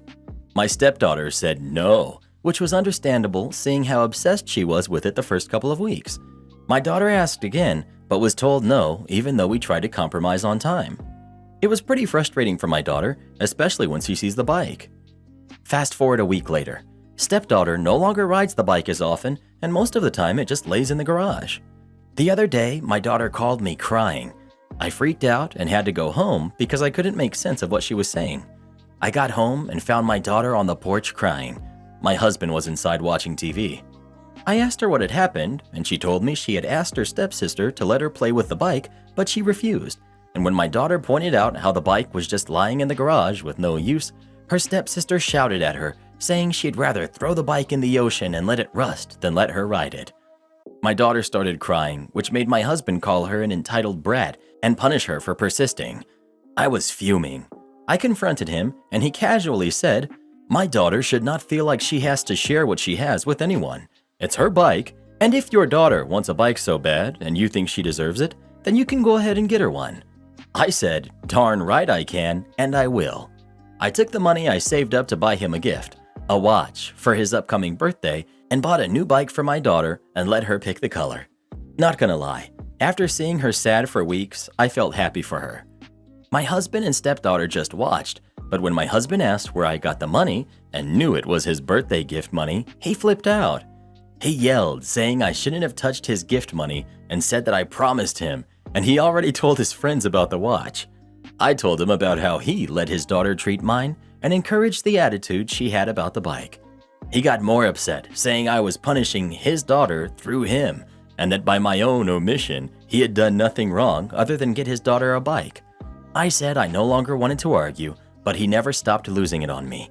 Even went as far as to say that I stole the watch money and threatened to exclude me from his birthday. I spent $200 on my daughter's bike, and only $50 was left from the watch savings.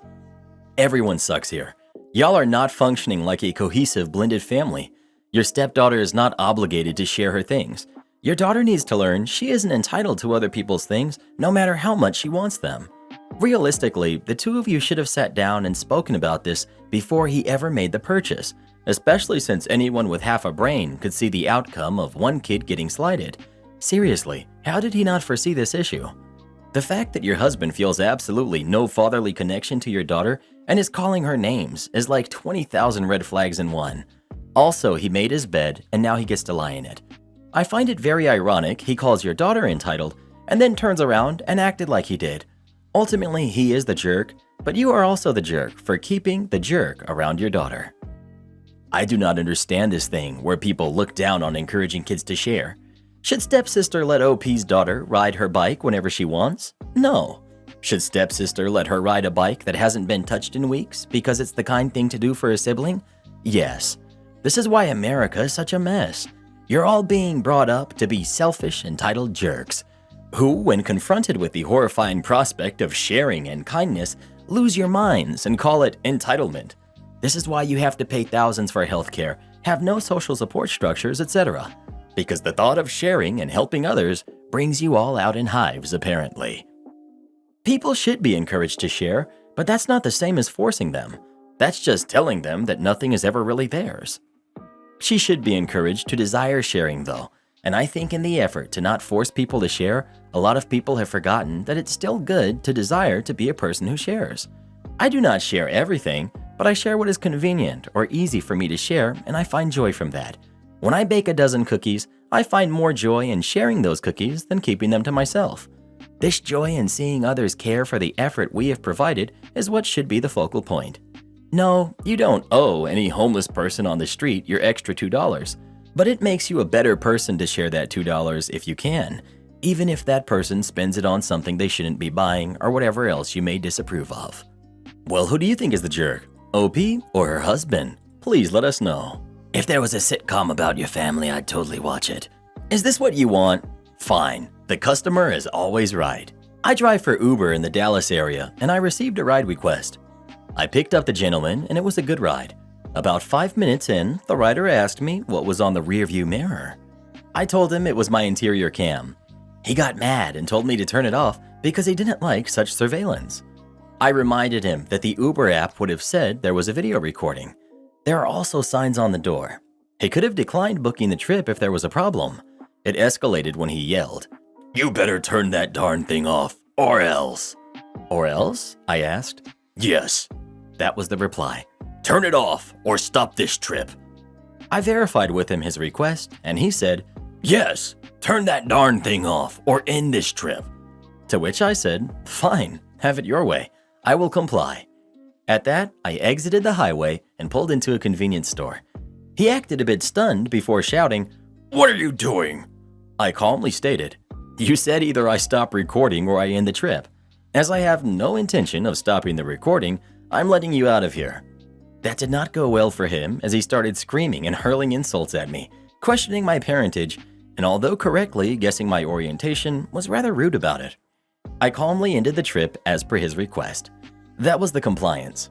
Here's the maliciousness, which although I'm very capable of, I rarely do. When ending the trip on the app, I gave him a 1-star rating, as we can't give a 0. As he really was getting on my last nerve, I added, feeling unsafe with rider. As he continued to rant, I pointed to a police car that just pulled in and told him, "If you don't leave my car immediately, then perhaps you might want to explain why not to that nice officer." After getting a few more jabs and getting out, he tossed his open protein drink at me, hitting the headrest and spilling all over the floor bed. It was at this time I got a text message from Uber support asking if I was alright. I said I was. They told me his account was suspended and asked if I could send the video clip to him. I said I would and also mentioned the mess.